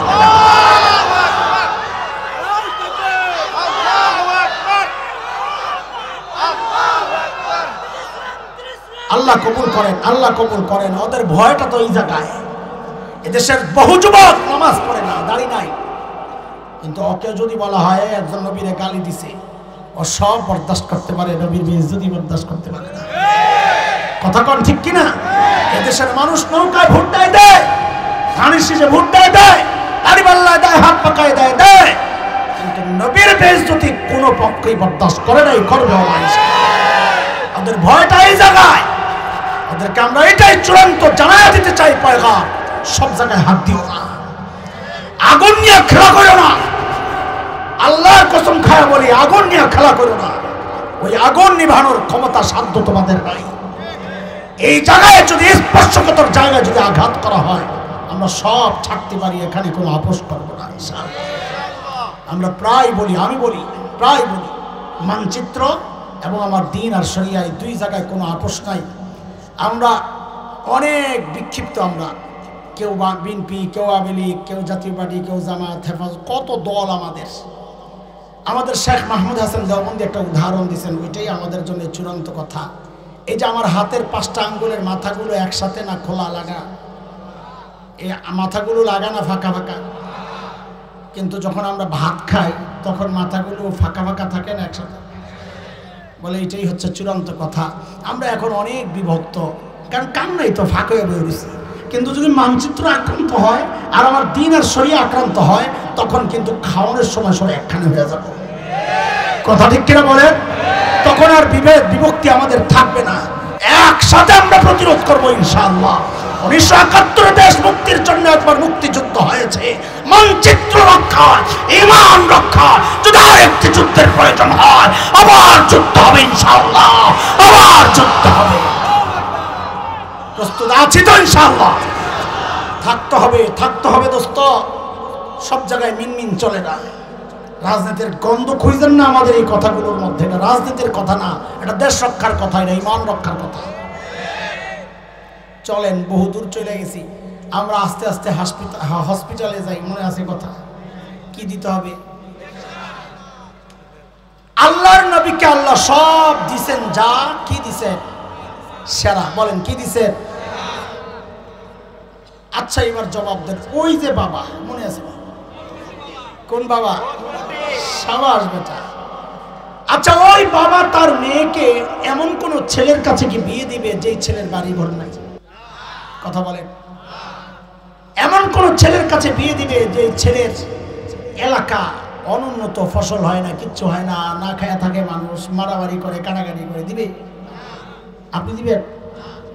বলে তাইলে হুজুর তো পেস লাগছে একটা। কি পেস? বলে যদি তাই হয় আল্লাহ না আমার নবীকে সব সেরা সেরা জিনিস দিয়ে সাজাইয়া পাঠাইছে? বলে হ্যাঁ। বলে সব সেরা? হ্যাঁ। না হুজুর, আল্লাহ জাগা সেরা দেন নাই, আল্লাহ তাআলা আমার নবীকে দুনিয়ার সেরা সুন্দর জায়গা সুইজারল্যান্ডে কেন পাঠাইলেন না? প্রশ্ন জাগেনি কথা। নাউজুবিল্লাহ পরে কয়েন, আগে প্রশ্ন জাগেনি কথা কর। দুনিয়ার সেরা সুন্দর জায়গা যাকে ভূস্বর্গ বলা হয়, কাশ্মীর, সেখানে কেন পাঠাইলেন না? পাঠাইলেন কোথায়? জাজিরাতুল আরবে। আমার সাথে কিছুক্ষণ এই শব্দটা আপনারা বলবেন, পরে আমি শব্দ পাল্টায়া অন্য শব্দ লাগাবো, তখন সেটা বলবেন। বলেন আল্লাহ আমার নবীকে কই পাঠাইছেন? সবাই বলেন তো শব্দটা।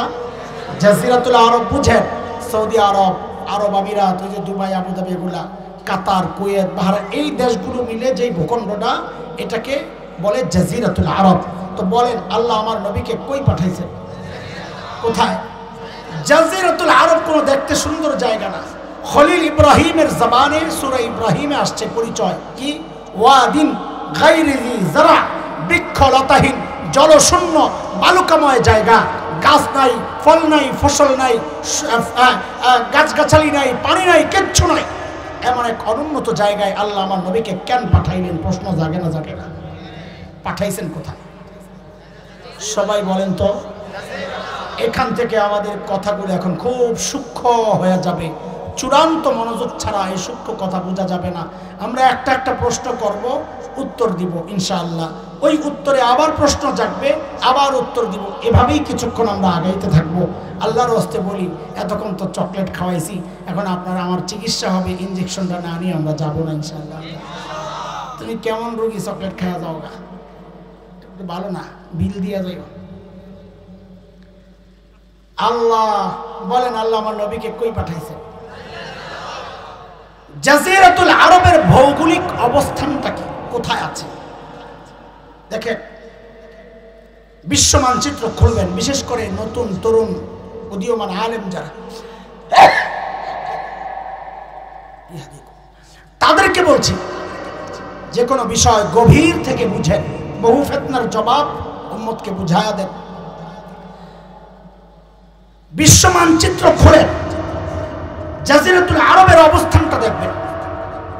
দেখবেন তিন দিকে পানি। কদিকে? একদিকে ভূমির সাথে সংযুক্ত পানি। তিন দিক কি? পারস্য উপসাগর, ওমান উপসাগর, আকাবা, তারপরে আরব সাগর, ভারত মহাসাগর, পশ্চিমে লোহিত সাগর। তিন দিকে পানি। একদিকে জর্ডান, সিরিয়া, এদিক দিয়ে ভূমির সাথে লাগানো। জর্ডান সিরিয়া না, জর্ডান ইরাক, ভূমির সাথে লাগানো। তো বলেন ফাঁকা কয় দিক? না, লাগা একদিক। শূন্য কয় দিক? ঠিক মানুষের দেহের মধ্যে মানুষের যে হাড় আছে, এই হার্টের যে অবস্থা, তিন দিক শূন্য, একদিক শরীরের সাথে জয়েন্ট। জাজিরাতুল আরবের অবস্থাটাও বিশ্ব মানচিত্রে ওই হার্টের মতো। এই জন্য ভূবিজ্ঞানীরা জাজিরাতুল আরবের নাম দিয়েছেন জিওগ্রাফিক হার্ট। এটা বিশ্ব মানচিত্রের হার্ট। এবার বলেন আল্লাহ আমার নবীকে জাজিরাতুল আরব বললেন না, এখন থেকে বলবেন আল্লাহ আমার নবীকে হার্টে পাঠাইছেন। কোথায়? বিশ্ব মানচিত্রের যে হার্ট, ওই হার্টে পাঠাইছেন। বলেন, আপনারা বলেন কোথায় পাঠাইছেন? সবাই বলেন কোথায়? প্রশ্ন, হার্টে কেন পাঠাইলেন? আল্লাহ আমার নবীকে হার্টে কেন পাঠাইলেন? এটা জবাব শোনার আগে একটা কথা মাথায় আগে একটু রাখেন, সেভ করে।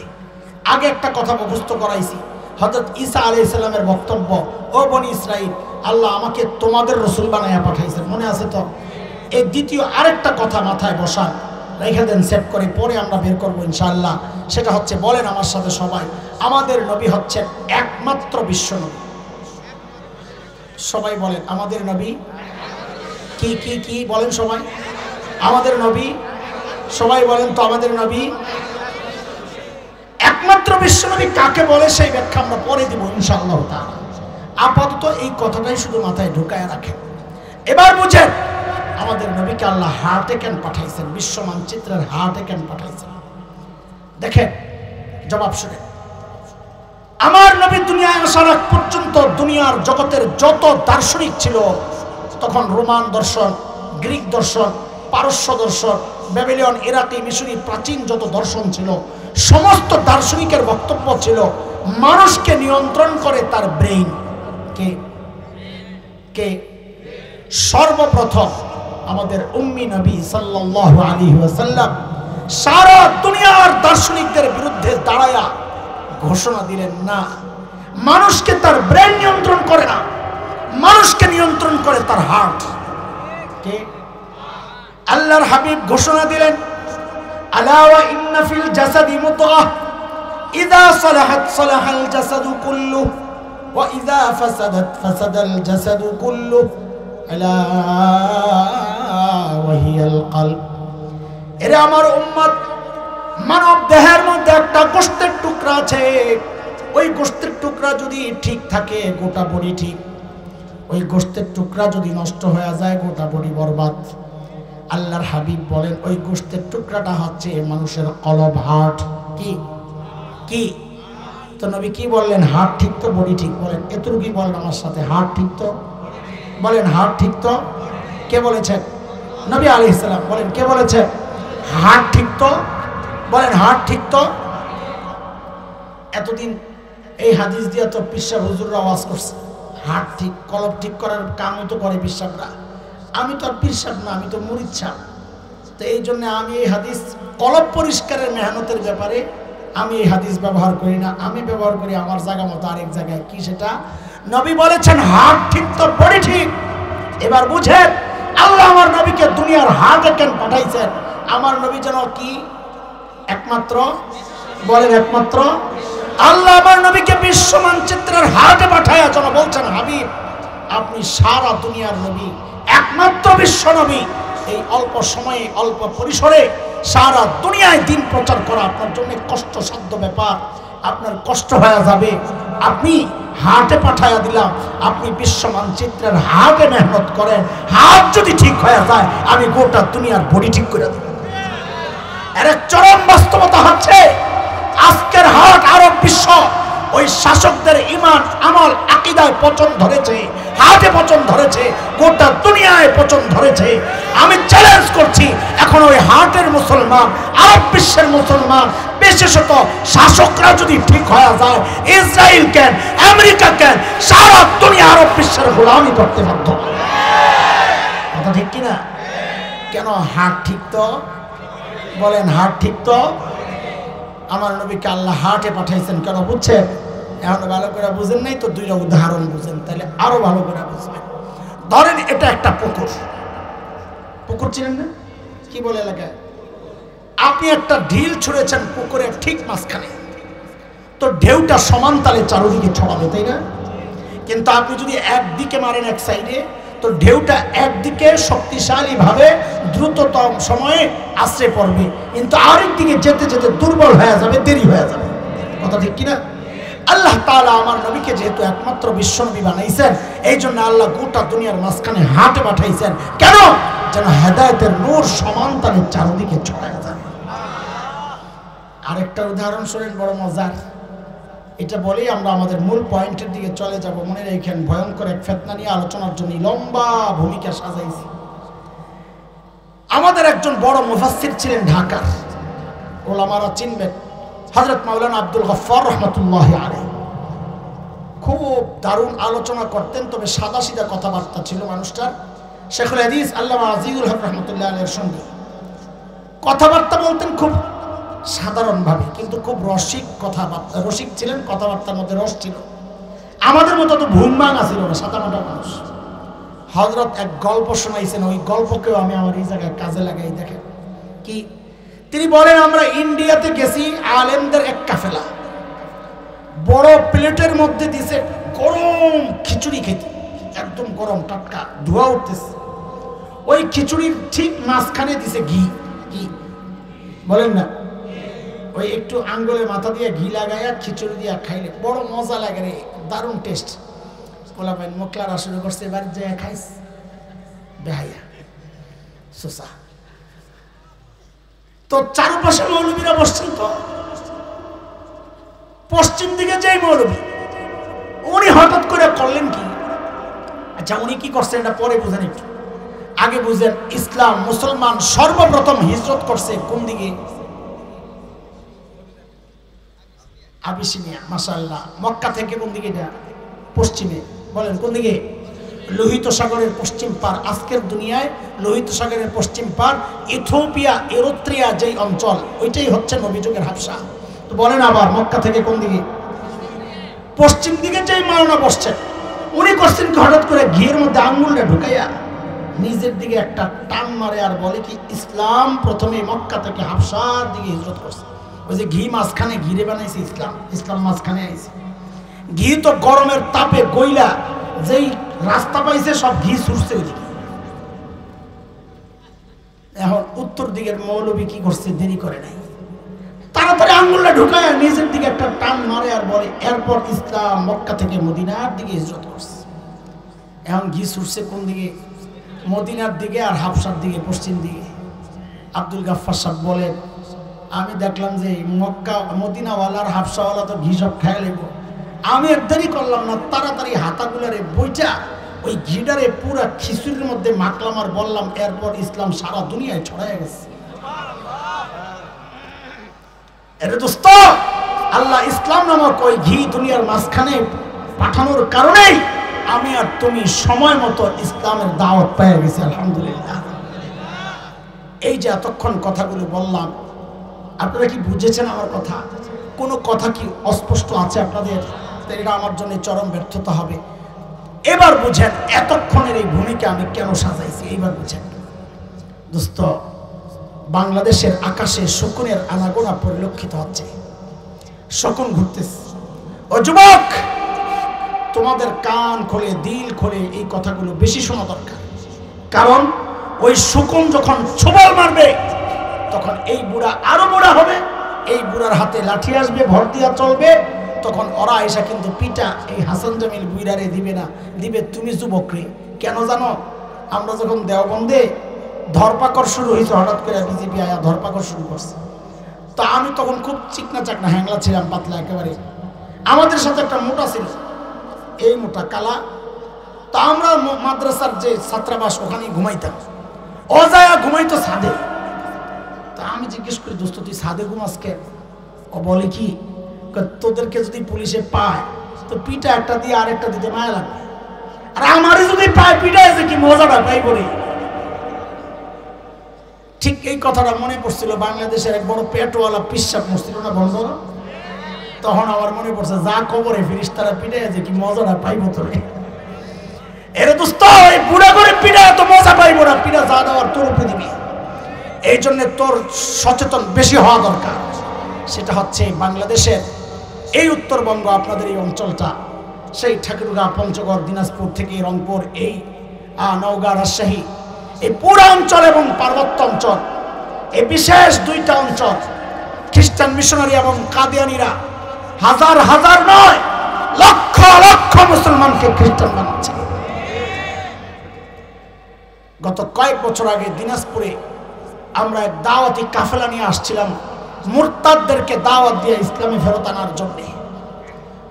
মিশনারিরা পুলিশের কাছে রিপোর্ট করেছে ঢাকা থেকে কিছু মৌলবি আসছে, এদের মতিগতি ভালো না, মারামারি লাগতো না।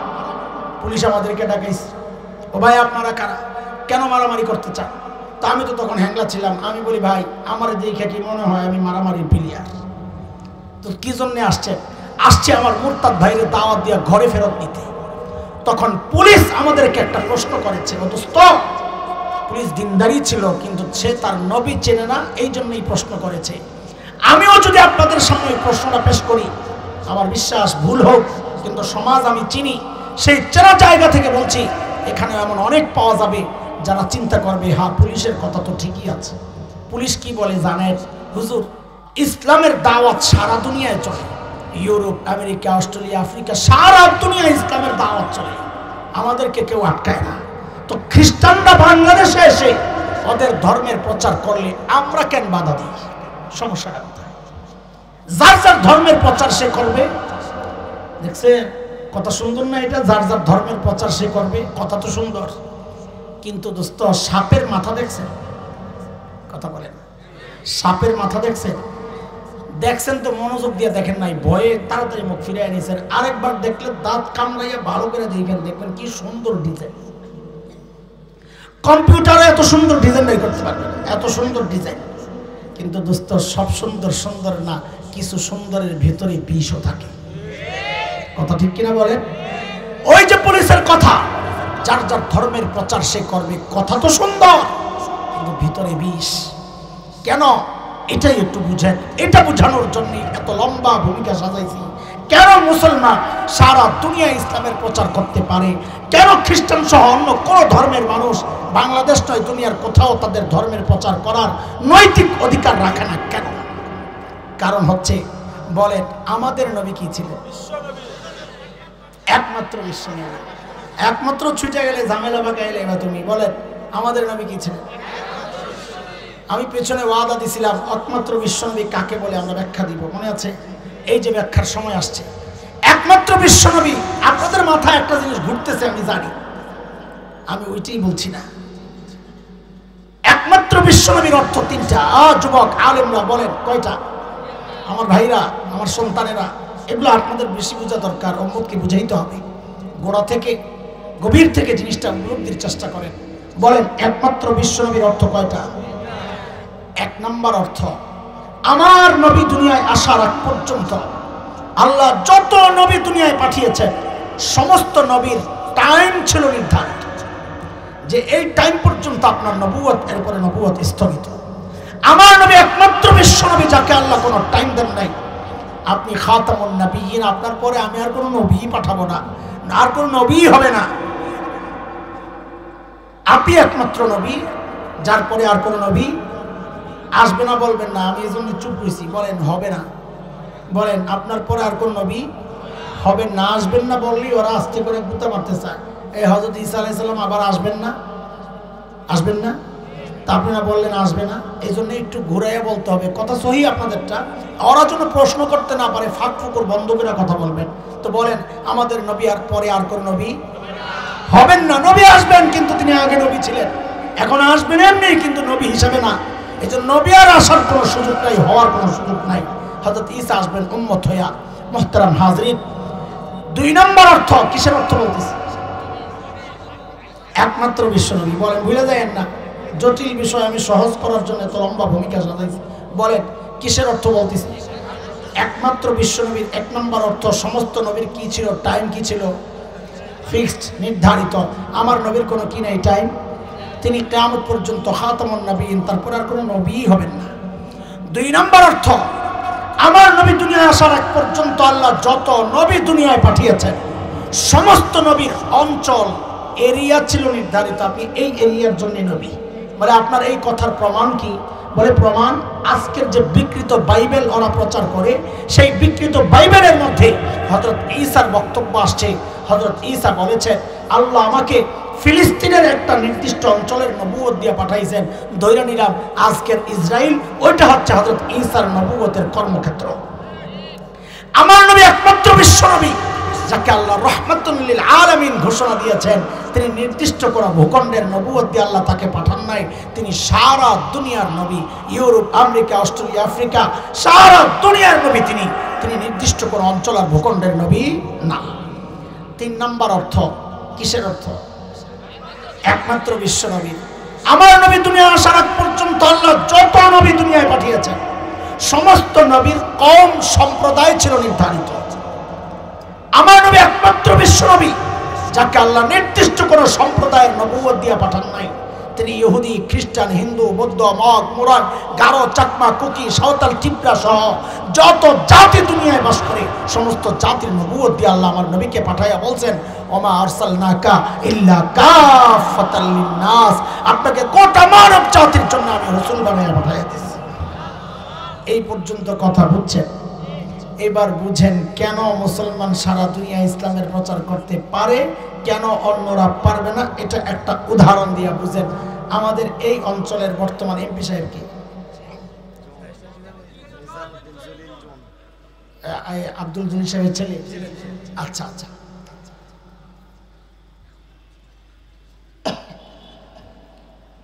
যে কোনো এমপি বা দায়িত্বশীল ব্যক্তি বা আমরা মহতামিমরাও কাজ চালানোর জন্য কিছু খাস লোক রাখে, এদেরকে দিয়ে কাজগুলো সারতে হয়। এটা দোষের কিছু না, এটা লাগে।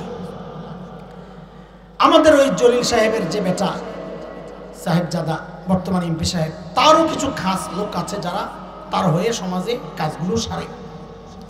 ওরা হঠাৎ করে দেখে যে নওগাঁ শহরের মধ্যে কারা যেন একটা বিশাল সাইনবোর্ড লাগাইছে, সাইনবোর্ডে লেখা এমপি সাহেবের কার্যালয়।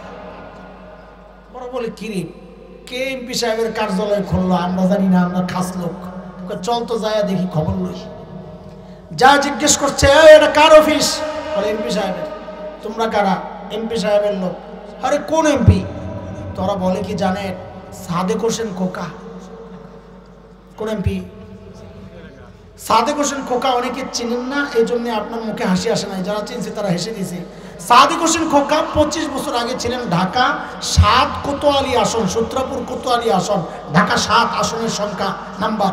সেই আসনের এমপি ছিলেন কয় বছর আগে? সে আসন কোন জায়গায়?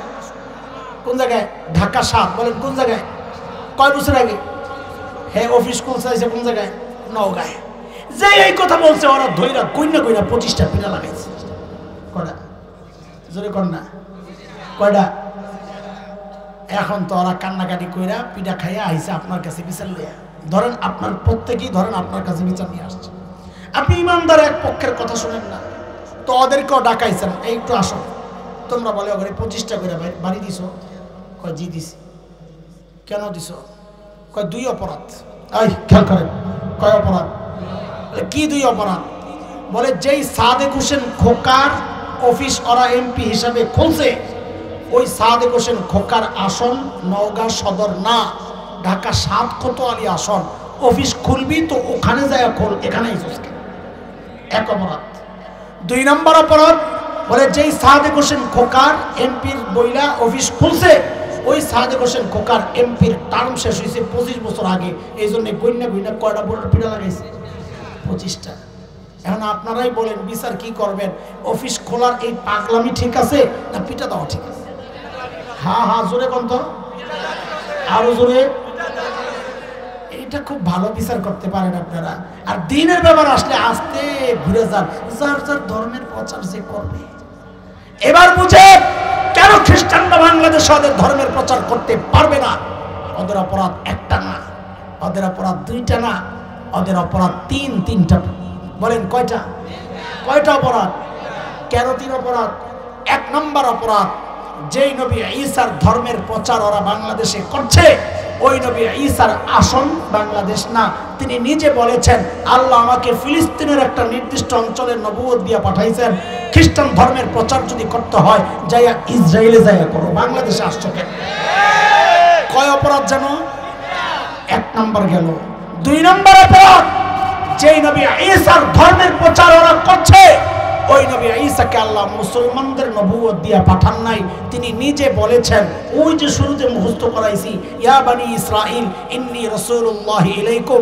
ও বনি ইসরাইল, আল্লাহ আমাকে, বনি ইসরাইল মানে ইহুদিরা, আল্লাহ আমাকে ইহুদিদের রাসূল বানায়া পাঠাইছেন। কাজে খ্রিস্টান ধর্মের প্রচার যদি করতে হয় ইসরায়েলে যাইয়া ইহুদিদের কাছে করো, বাংলাদেশে মুসলমানদের কাছে করতে আসছো কেন?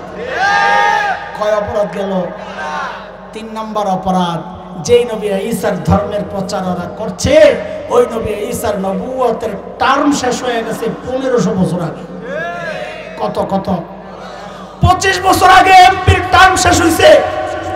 ওর অনুসারীরা অফিস কইরা যদি 25টা পিঠা খাইতে পারে, তো যেই নবী ঈসার ধর্মের নবুয়তের টার্ম শেষ হয়েছে 1500 বছর আগে, ওরা যদি বাংলাদেশে অফিস কইরা ওদের ধর্মের প্রচার করতে চায়, ওদেরকে তো ধৈরা কমপক্ষে 1500 পিঠা লাগানো দরকার। কথা বলেন, কথা বলেন, কথা বলেন। আমরা পিটাইতে চাই না, জানায়া দিতে চাই কাজটা ওরা অবৈধ করছে, ব্যবস্থা নেওয়া হোক। আর যদি তা না করা হয়, বাংলাদেশের মুসলমান এই জায়গায় আপোষ করতে রাজি না। যদি দেয়ালে পিঠ ঠেকে যায়, আমরা কিন্তু চুপ থাকবো না।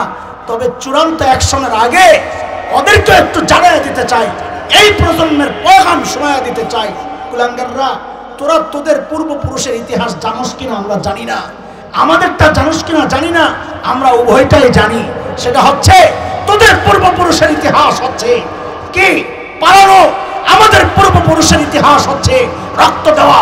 উলামায়ে দেওবন্দের রক্ত যখন এই উপমহাদেশের জমিন স্পর্শ করেছিল, ওই ব্রিটিশ লাল কুত্তারা পালাতে বাধ্য হয়েছিল। উলামায়ে দেওবন্দের রক্ত যখন আফগানিস্তানের জমিন স্পর্শ করেছিল, রাশিয়ার শেখ ভুল্লুকেরা পালাতে বাধ্য হয়েছিল। সাম্প্রতিক কালে উলামায়ে দেওবন্দ তালেবানের রক্ত যখন আফগানিস্তানের জমিন আবার স্পর্শ করেছে, আমেরিকা নেটো সহ ওই লাল কুত্তারা লেজ গুটায়া পালাতে বাধ্য হয়েছে। শুনে রাখ, শুনে রাখ, এটা হচ্ছে আমাদের পূর্বপুরুষের ইতিহাস। আমরা এই প্রজন্ম পেগাম জানিয়ে দিতে চাই, তোদের পূর্বপুরুষরা তো পালাতে পেরেছিল। যদি দেশের মানুষের পেট দেয়ালে থেকে যায়, আমার মানচিত্র টুকরা করার কোনো চক্রান্ত যদি হয়, উত্তরবঙ্গ পার্বত্য অঞ্চলকে বিচ্ছিন্ন করার কোনো চক্রান্ত যদি হয়, আল্লাহর কসম বুঝে যাব কে আওয়ামী লীগ করে, কে বিএনপি করে, একজোট হয়ে যাব। তখন একটাকে আর পালাতে দেওয়া হবে না, পালাতে দেওয়া হবে না।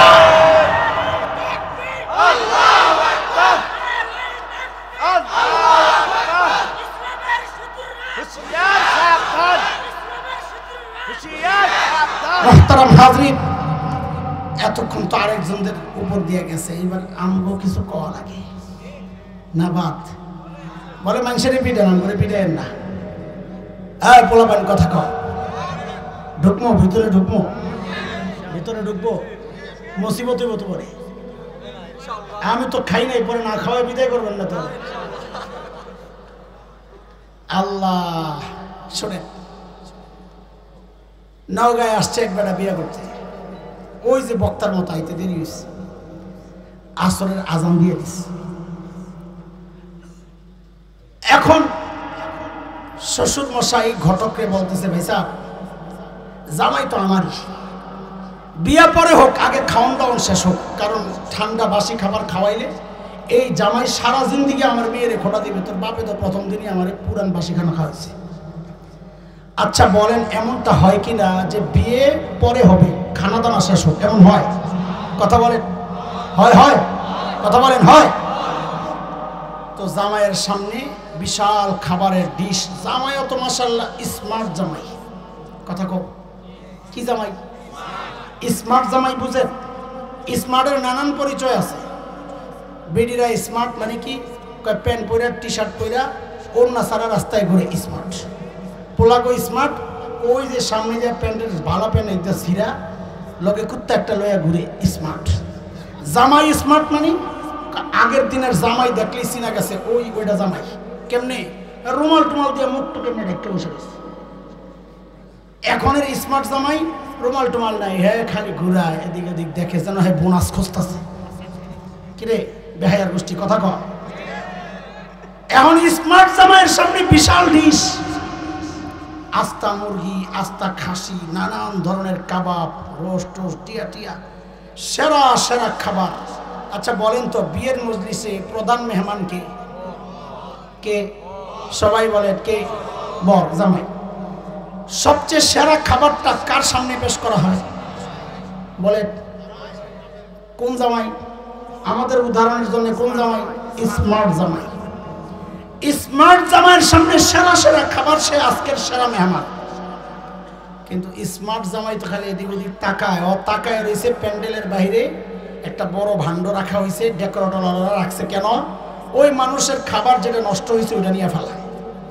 বাচ্চারা পোলাও খাইছে, নাকের শ্রেষ্ঠা বেশা লেগে আঠালো, মাফ করে দিয়েন বোঝানোর জন্য বলতেছে, ওই আঠালো পোলাও নিয়ে ফেলাইছে। মুরগির রান গোস্ত মস্ত খায়া হাড্ডি নিয়ে ফেলাইছে, লেবু চিপ্পা রস খায়া ছিলকা নিয়ে ফেলাইছে। জামাই কোন জামাই রে? এটা বারবার বলা লাগবে, নিজেরা তো স্মার্ট ভাবো, আসলে তুমি কি একটু খেয়াল করো। জামাইয়ের মনোযোগ এই সারা প্লেটের দিকে নাই, এই ডিশের দিকে নাই, তার মনোযোগ পড়ে রয়েছে ওই প্যান্ডেলের বাহিরের ময়লা রাখার যে টুকরি খাড়ি ভাণ্ড ওটার মধ্যে। কিছুক্ষণ পর লাভ দিয়ে উঠছে, ওইটা ওই ভান্ডের সামনে যায়া স্মার্ট জামাই আসন গাইরা খুব সুন্দর করে বসছে, ভাব সব সহ। ওইখান থেকে হাড্ডি একটা উঠেছে, পোলাও দুটা মুখে দেয়, আর হাড্ডির গোস্ত তো নাই, একটা চাবানি দেয়, আর লেবুর ছিলকায় রস তো নাই, ছিলকার একটা কামড় দিয়ে খুব ভাবলো খাইতেছে। শাশুড়ি জামাইয়ের জন্য একটা স্পেশাল পায়েস বানাইছিল। শ্বশুর মশাই বলে আমি নিজ হাতে অরে খাওয়াইতে চাই, পরিবেশন করব। তো শাশুড়ি বলে না। শ্বশুর ওই পেয়ালা হাতি নিয়ে বিয়ের প্যান্ডেলে যেখানে খাবারের আয়োজন, এখানে আইসা জামাই খুঁজে পায় না। জামাই গেল কই? কোন জামাই জানি? জামাই খুঁজতে খুঁজতে শ্বশুরের নজর পড়ছে, জামাই যায় বসছে ওখানে। এমন শ্বশুর বিড় করে বলে, কুত্তার আসনে জামাই কেন? জামাইয়ের আসনটা খালি কেন? আসলে ওখানে বসার কথা কার? এই ময়লা খাওয়ার কথা কার? জোরে বলে না। কার? কুকুরের। তো শ্বশুর বলে কি, কুত্তার আসনে এই কুকুর বলার দরকার নাই, খোসাটা বেশি হয় কুত্তা বলি। হ্যাঁ, আমাকে খোসা দেওয়া দরকার। অনেক সময় কাকের ব্যাপার আসলে বলে কাক বলিস না, কাউয়া কর। কাউয়ার মধ্যে খোসাটা একটু বেশি। কিরে? তো শ্বশুর বলতেছে কুত্তার আসনে জামাই কেন? জামাইয়ের আসন। ঘটকরে ডাক দিয়েছে, মিয়া ভাই দিকে আসে। কি সমস্যা? আপনি না বললেন জামাই বলে স্মার্ট? হ্যাঁ, ভেরি স্মার্ট। কত ভেরি ছুড়াইতেছি বিটা, বাইন্দারে লাগাইছি বিটা। আচ্ছা আপনারা বলেন তো, এই ছেলের কাছে কেউ মেয়ে দিবে? আপনি দিবেন? বোন দিবেন? আপনজন দিবেন? কেন? আপনি বলেন ঘোড়ার ডিমের স্পার্ট, ও পাগল। কি বলবেন? বলেন বলেন, তাড়াতাড়ি বলেন। এই জামাই সুস্থ না পাগল? যা আজকের সেরা মেহমান হইয়া সেরা খাবারগুলারে বাদ দিয়ে গেছে ময়লা খেতে, ওই জামাই স্মার্ট না পাগল? এটা সবাই না বললে আমি কথা আগাবো না। বলেন, ওই জামাই স্মার্ট না পাগল? যুবকরা তোরা আগে কথা কও, ওই জামাই স্মার্ট না পাগল? কে কে পাগল মনে করি দেখি হাত উঠাই। অনেকে হাত উঠায় না, তার মানে আপনারা পাগল মনে করেন না। হ্যাঁ, এটা তো ওই বেটার লগের লোক। আচ্ছা হাত নামান, ঠিক আছে বুঝছি। মানে সবাই স্বীকার করছেন সে পাগল লাগছে বেজার। তাহলে তো দেখি এই মাহফিলেও বহু পাগল বসে রয়েছে। এই মাহফিলেও বহু পাগল আছে। কেন? বুঝো, আল্লাহ তোমারে দুনিয়ার সেরা মেহমান বানাইছেন। আখেরি পয়গম্বরের উম্মত, তুমি খাইরে উম্মত। কোরআনের ভাষা, তুমি সর্বশ্রেষ্ঠ উম্মত। উম্মতের মধ্যে তুমি সেরা, তুমি সেরা মেহমান। আল্লাহ তোমার সামনে ডিশ সাজাইছেন কোনটা? কিতাব দিছেন তো কোরআনের মতো সেরা কিতাব। নবী দিছেন তো নবী মুহাম্মদুর রাসূলুল্লাহর মতো সেরা নবী দিছেন। নবী ইসলাম ধর্ম দিছেন তো ইসলাম নামক সেরা ধর্ম। চরিত্র, স্বভাব, জীবন বিধান তো আল্লাহর হাবিবের চরিত্রকে আল্লাহ নিজেই বলেছেন খুলুকুন আযীম, শ্রেষ্ঠ উত্তম মহান চরিত্র আদর্শ। আল্লাহ তোমার এই শ্রেষ্ঠ কিতাব, শ্রেষ্ঠ নবী, শ্রেষ্ঠ ধর্ম, শ্রেষ্ঠ জীবন বিধান, শ্রেষ্ঠ সুন্নাহ, শ্রেষ্ঠ জীবন চলার পথ সব সেরা সেরা দিয়া তোমার সামনে সাজায়া দিয়া তোমার শ্রেষ্ঠ উম্মত বানাইয়া আল্লাহ তোমাকে সম্মানিত করেছেন। তুমি নিজেকে স্মার্ট ভাবো। তোমার এইগুলা ভালো লাগে না? কোরআনের জিন্দেগি তোমার ভালো লাগে না? ইসলামের জিন্দেগি তোমার ভালো লাগে না? নবী ভালো লাগে না? সুন্নাহ ভালো লাগে না? তুমি গেছো কই? ওই 1500 বছর আগে ডেট এক্সপায়ার হওয়া ওই খ্রিস্টান ধর্মের কৃষ্টি কালচার মানার জন্য তুমি চলে গেছো। হিন্দু মুশরিকদের নাপাক আবর্জনা ওই শিরকি কৃষ্টি কালচার লালন আর পালন করার জন্য, প্র্যাকটিস করার জন্য, হোলি খেলার নামে ওদের সাথে আনন্দ করার জন্য, বৈশাখী মেলার নামে ওদের সাথে পূজায় অংশগ্রহণ করার জন্য তুমি ওখানে চলে গেছো। ভাবলো না তুমি স্মার্ট? আল্লাহর কসম, এই নিয়ামত পায়া যারা বাদ দিয়া ওগুলারে গ্রহণ করতে গেছে সে স্মার্ট না, সে আসলে একটা আস্থা পাগল। কথা বলেন ঠিক কিনা? তুমি স্মার্ট মনে করো? আল্লাহ নবীর সুরতের মধ্যে সবচেয়ে সারা দুনিয়ার মধ্যে সবচেয়ে সেরা স্মার্ট আমার নবী ছিলেন। বলেন কে ছিলেন? আমার নবীর সুন্নাহ সারা দুনিয়ার মধ্যে সর্বশ্রেষ্ঠ চরিত্র, আখলাক, জীবন বিধান, জীবন চলার পথ। এটা যে বুঝবে না, যে মানবে না, পুরো কপাল, হতভাগা পাগল। কথা বলেন না একটু? বেশি লেগে গেছে? খোসাটা কি বেশি লেগে গেছে? হজম করা যাবে না? যাবে না? আচ্ছা বলেন, পাগল থাকবেন না সুস্থ হইবেন? চিকিৎসা আমি ইঞ্জেকশন দিতেছি, মনে আছে তো? চিকিৎসা করাইতেছি, খালি মানুষেরটাই ভালো লাগে, নিজেরটা শুনতে ভালো লাগে না। এই জন্য অনুমতি নিয়ে ঢুকছি। ঢুকুন কিনা না বাইরেই থাকবো বলছেন? ঢুকেন। তো চিকিৎসা তো করা লাগবে। এখন বলেন, পাগলামি থাকবে না ছাড়বেন? বলেন, পাগলামি চলবে না ছাড়বেন? ছাড়তে রাজি ইনশাআল্লাহ? কে কে ছাড়তে রাজি? আল্লাহু আকবার। আল্লাহকে সাক্ষী বানাই তো ইনশাআল্লাহ। মাশাআল্লাহ। ঠিক আছে, জামাই বাবু মন খারাপ, আজকে খাইতে মনে নাও চাইতে পারে, নতুন নতুন তো অন্তত একটু ছিঁড়া খায়া শ্বশুরে দেখান যে আমি পাগল না, আমি সুস্থ। এটা তো করতে পারি নাকি? একটু গোস্ত ছিঁড়া খাইয়া দেখাইতে পারি না শ্বশুরকে? অথবা ওই যে পায়েস যেটা আনছে শ্বশুর ফিন্নি, ওটা একটু খাইয়া দেখাইতে পারি না, বাবা আমি রাগ করি নাই, আমার মনটা ভালো না, নতুন বিয়ে করতে আইছি। এটা তো জামাই করতে পারে নাকি? জামাইরা কথা কস না কেন? পারে না? পারে না? কথা কন, পারে না? পারে না? তো আজকে আমরাও চাই নবীর একটা সুন্নতের গোস্তের টুকরা খায়া তুমিও বলবা যে আমিও পাগল না, বুঝি নাই, আমি ইনশাল্লাহ সামনে থেকে যা দিব শাশুড়ি সব খামো। এটা পরে আপাতত আজকে একটা কিছু খায়া তো আমার দেখাও। ওই বুঝলাম না হুজুর, এত সিপা দিয়া কথা বাইর করেন। তো সরাসরি বলি, এতদিন যারা দাড়ি কাটছ, আজকে একটা সুন্না মানে একটা গোস্তের টুকরা খাইতে বুঝি গেল, একটা সুন্নার ওয়াদা দিয়া অন্তত আমাদেরকে বুঝায়া যাও যে তুমি আসলে পাগলটা বুঝো নাই। যারা যারা দাড়ি কাটছি এতদিন নবীর মহাব্বতে একজন আল্লাহর বান্দা আমরা চাই আজকে যে আজকে দাঁড়ায়া বলবে ইনশাআল্লাহ আমি এতদিন এইভাবে বুঝি নাই, আল্লাহ শ্রেষ্ঠ জিনিস দিয়েছেন, আমি নিয়ামত হারাইছি। একজন আল্লাহর বান্দা যুবক দাঁড়ায়া বলবে যে আমি আজকের পর থেকে আর দাড়ি কাটবো না ইনশাআল্লাহ। দেখি একজন দরকার আমাদের ইনশাআল্লাহ। হ্যাঁ, জোর করে না, উৎসাহ। আসো বাবা, তুমি সামনে আসো। আল্লাহু আকবার বলেন, আল্লাহু আকবার। আল্লাহ আমার ভাইটাকে কবুল করেন, আল্লাহ আমার ভাইকে গোটা জীবন সুন্নত দ্বারা সাজানোর তৌফিক দেন। আরো আসো, আসো, আজকের এই সুযোগ পাইবা না। হ্যাঁ, অন্য সময় অন্যরা হ্যাঁ কেউ খোসা দিবে, কিরে মোল্লা হয়ে গেছ, খোসার জবাব দেওয়ার একটা সুযোগ আছে না রে ভাই। ঢাকা থেকে হাসান জামিল আসছিলেন, আমি তার সাথে ওয়াদা দিছি আমি আর দাড়ি কাটুন না, আর কাটবো না। আল্লাহু আকবার। আল্লাহ আমার ভাইকে কবুল করেন। আসো আসো আসো, এদিকে আসো, আসো। মাশাআল্লাহ, আলহামদুলিল্লাহ। সবাই বলেন আলহামদুলিল্লাহ। আমি হাতে দিই। আল্লাহ, ভাই দাড়িটা কাটার আগে আমি একটু পড়ি আউযু বিল্লাহি মিনাশ শাইতানির রাজিম। বিসমিল্লাহির রহমানির রহিম। আলহামদুলিল্লাহি রাব্বিল আলামিন আর রহমানির রহিম মালিকি ইয়াউমিদ্দিন ইয়্যাকা না'বুদু ওয়া ইয়্যাকা নাস্তাঈন ইহদিনাস সিরাতাল মুস্তাকিম সিরাতাল লাযীনা আন'আমতা আলাইহিম গায়রিল মাগদুবি আলাইহিম ওয়ালাদ-দাল্লিন আমিন। আল্লাহ, সূরা ফাতিহার বরকত। আল্লাহ সিরাতে মুস্তাকিম দেখায়া দাও, আল্লাহ সরল পথ দেখায়া দাও, আল্লাহ সারা জিন্দেগি সুন্নাত দ্বারা সাজানোর তৌফিক দাও। মাশাআল্লাহ, যা যা।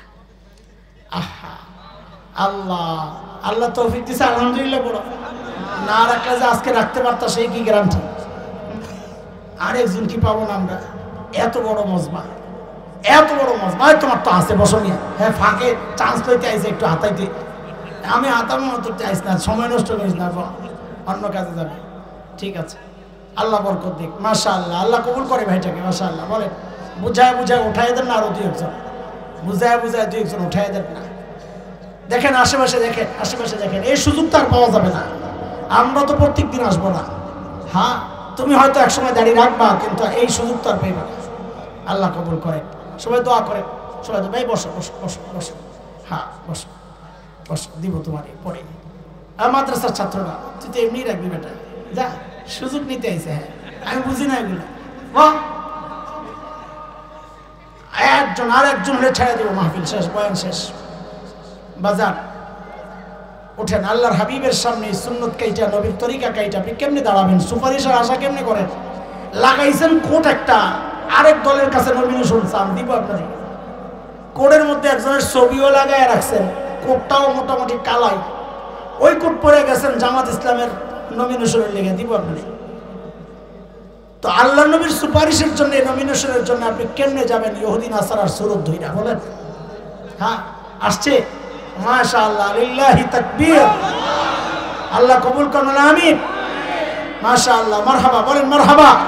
মাশাআল্লাহ, আল্লাহ কবুল করেন। শেষ, দুরূদ শরীফ পড়েন, দুরূদ শরীফ পড়েন। আল্লাহুম্মা সাল্লি আলা মুহাম্মদ। আয় রে বাপ, আয় আয়। মাশাআল্লাহ, আল্লাহ তুমি কবুল করো, আল্লাহ সুন্নতের জিন্দেগি দান করো, আল্লাহ গোটা জীবনকে সুন্নত দ্বারা সাজায়া দাও। আয় আল্লাহ, সারা জিন্দেগির ভুলগুলো মাফ করে দাও। তুমি আমিন কও। মাশাআল্লাহ, যাও যাও, মাশাআল্লাহ, যাও।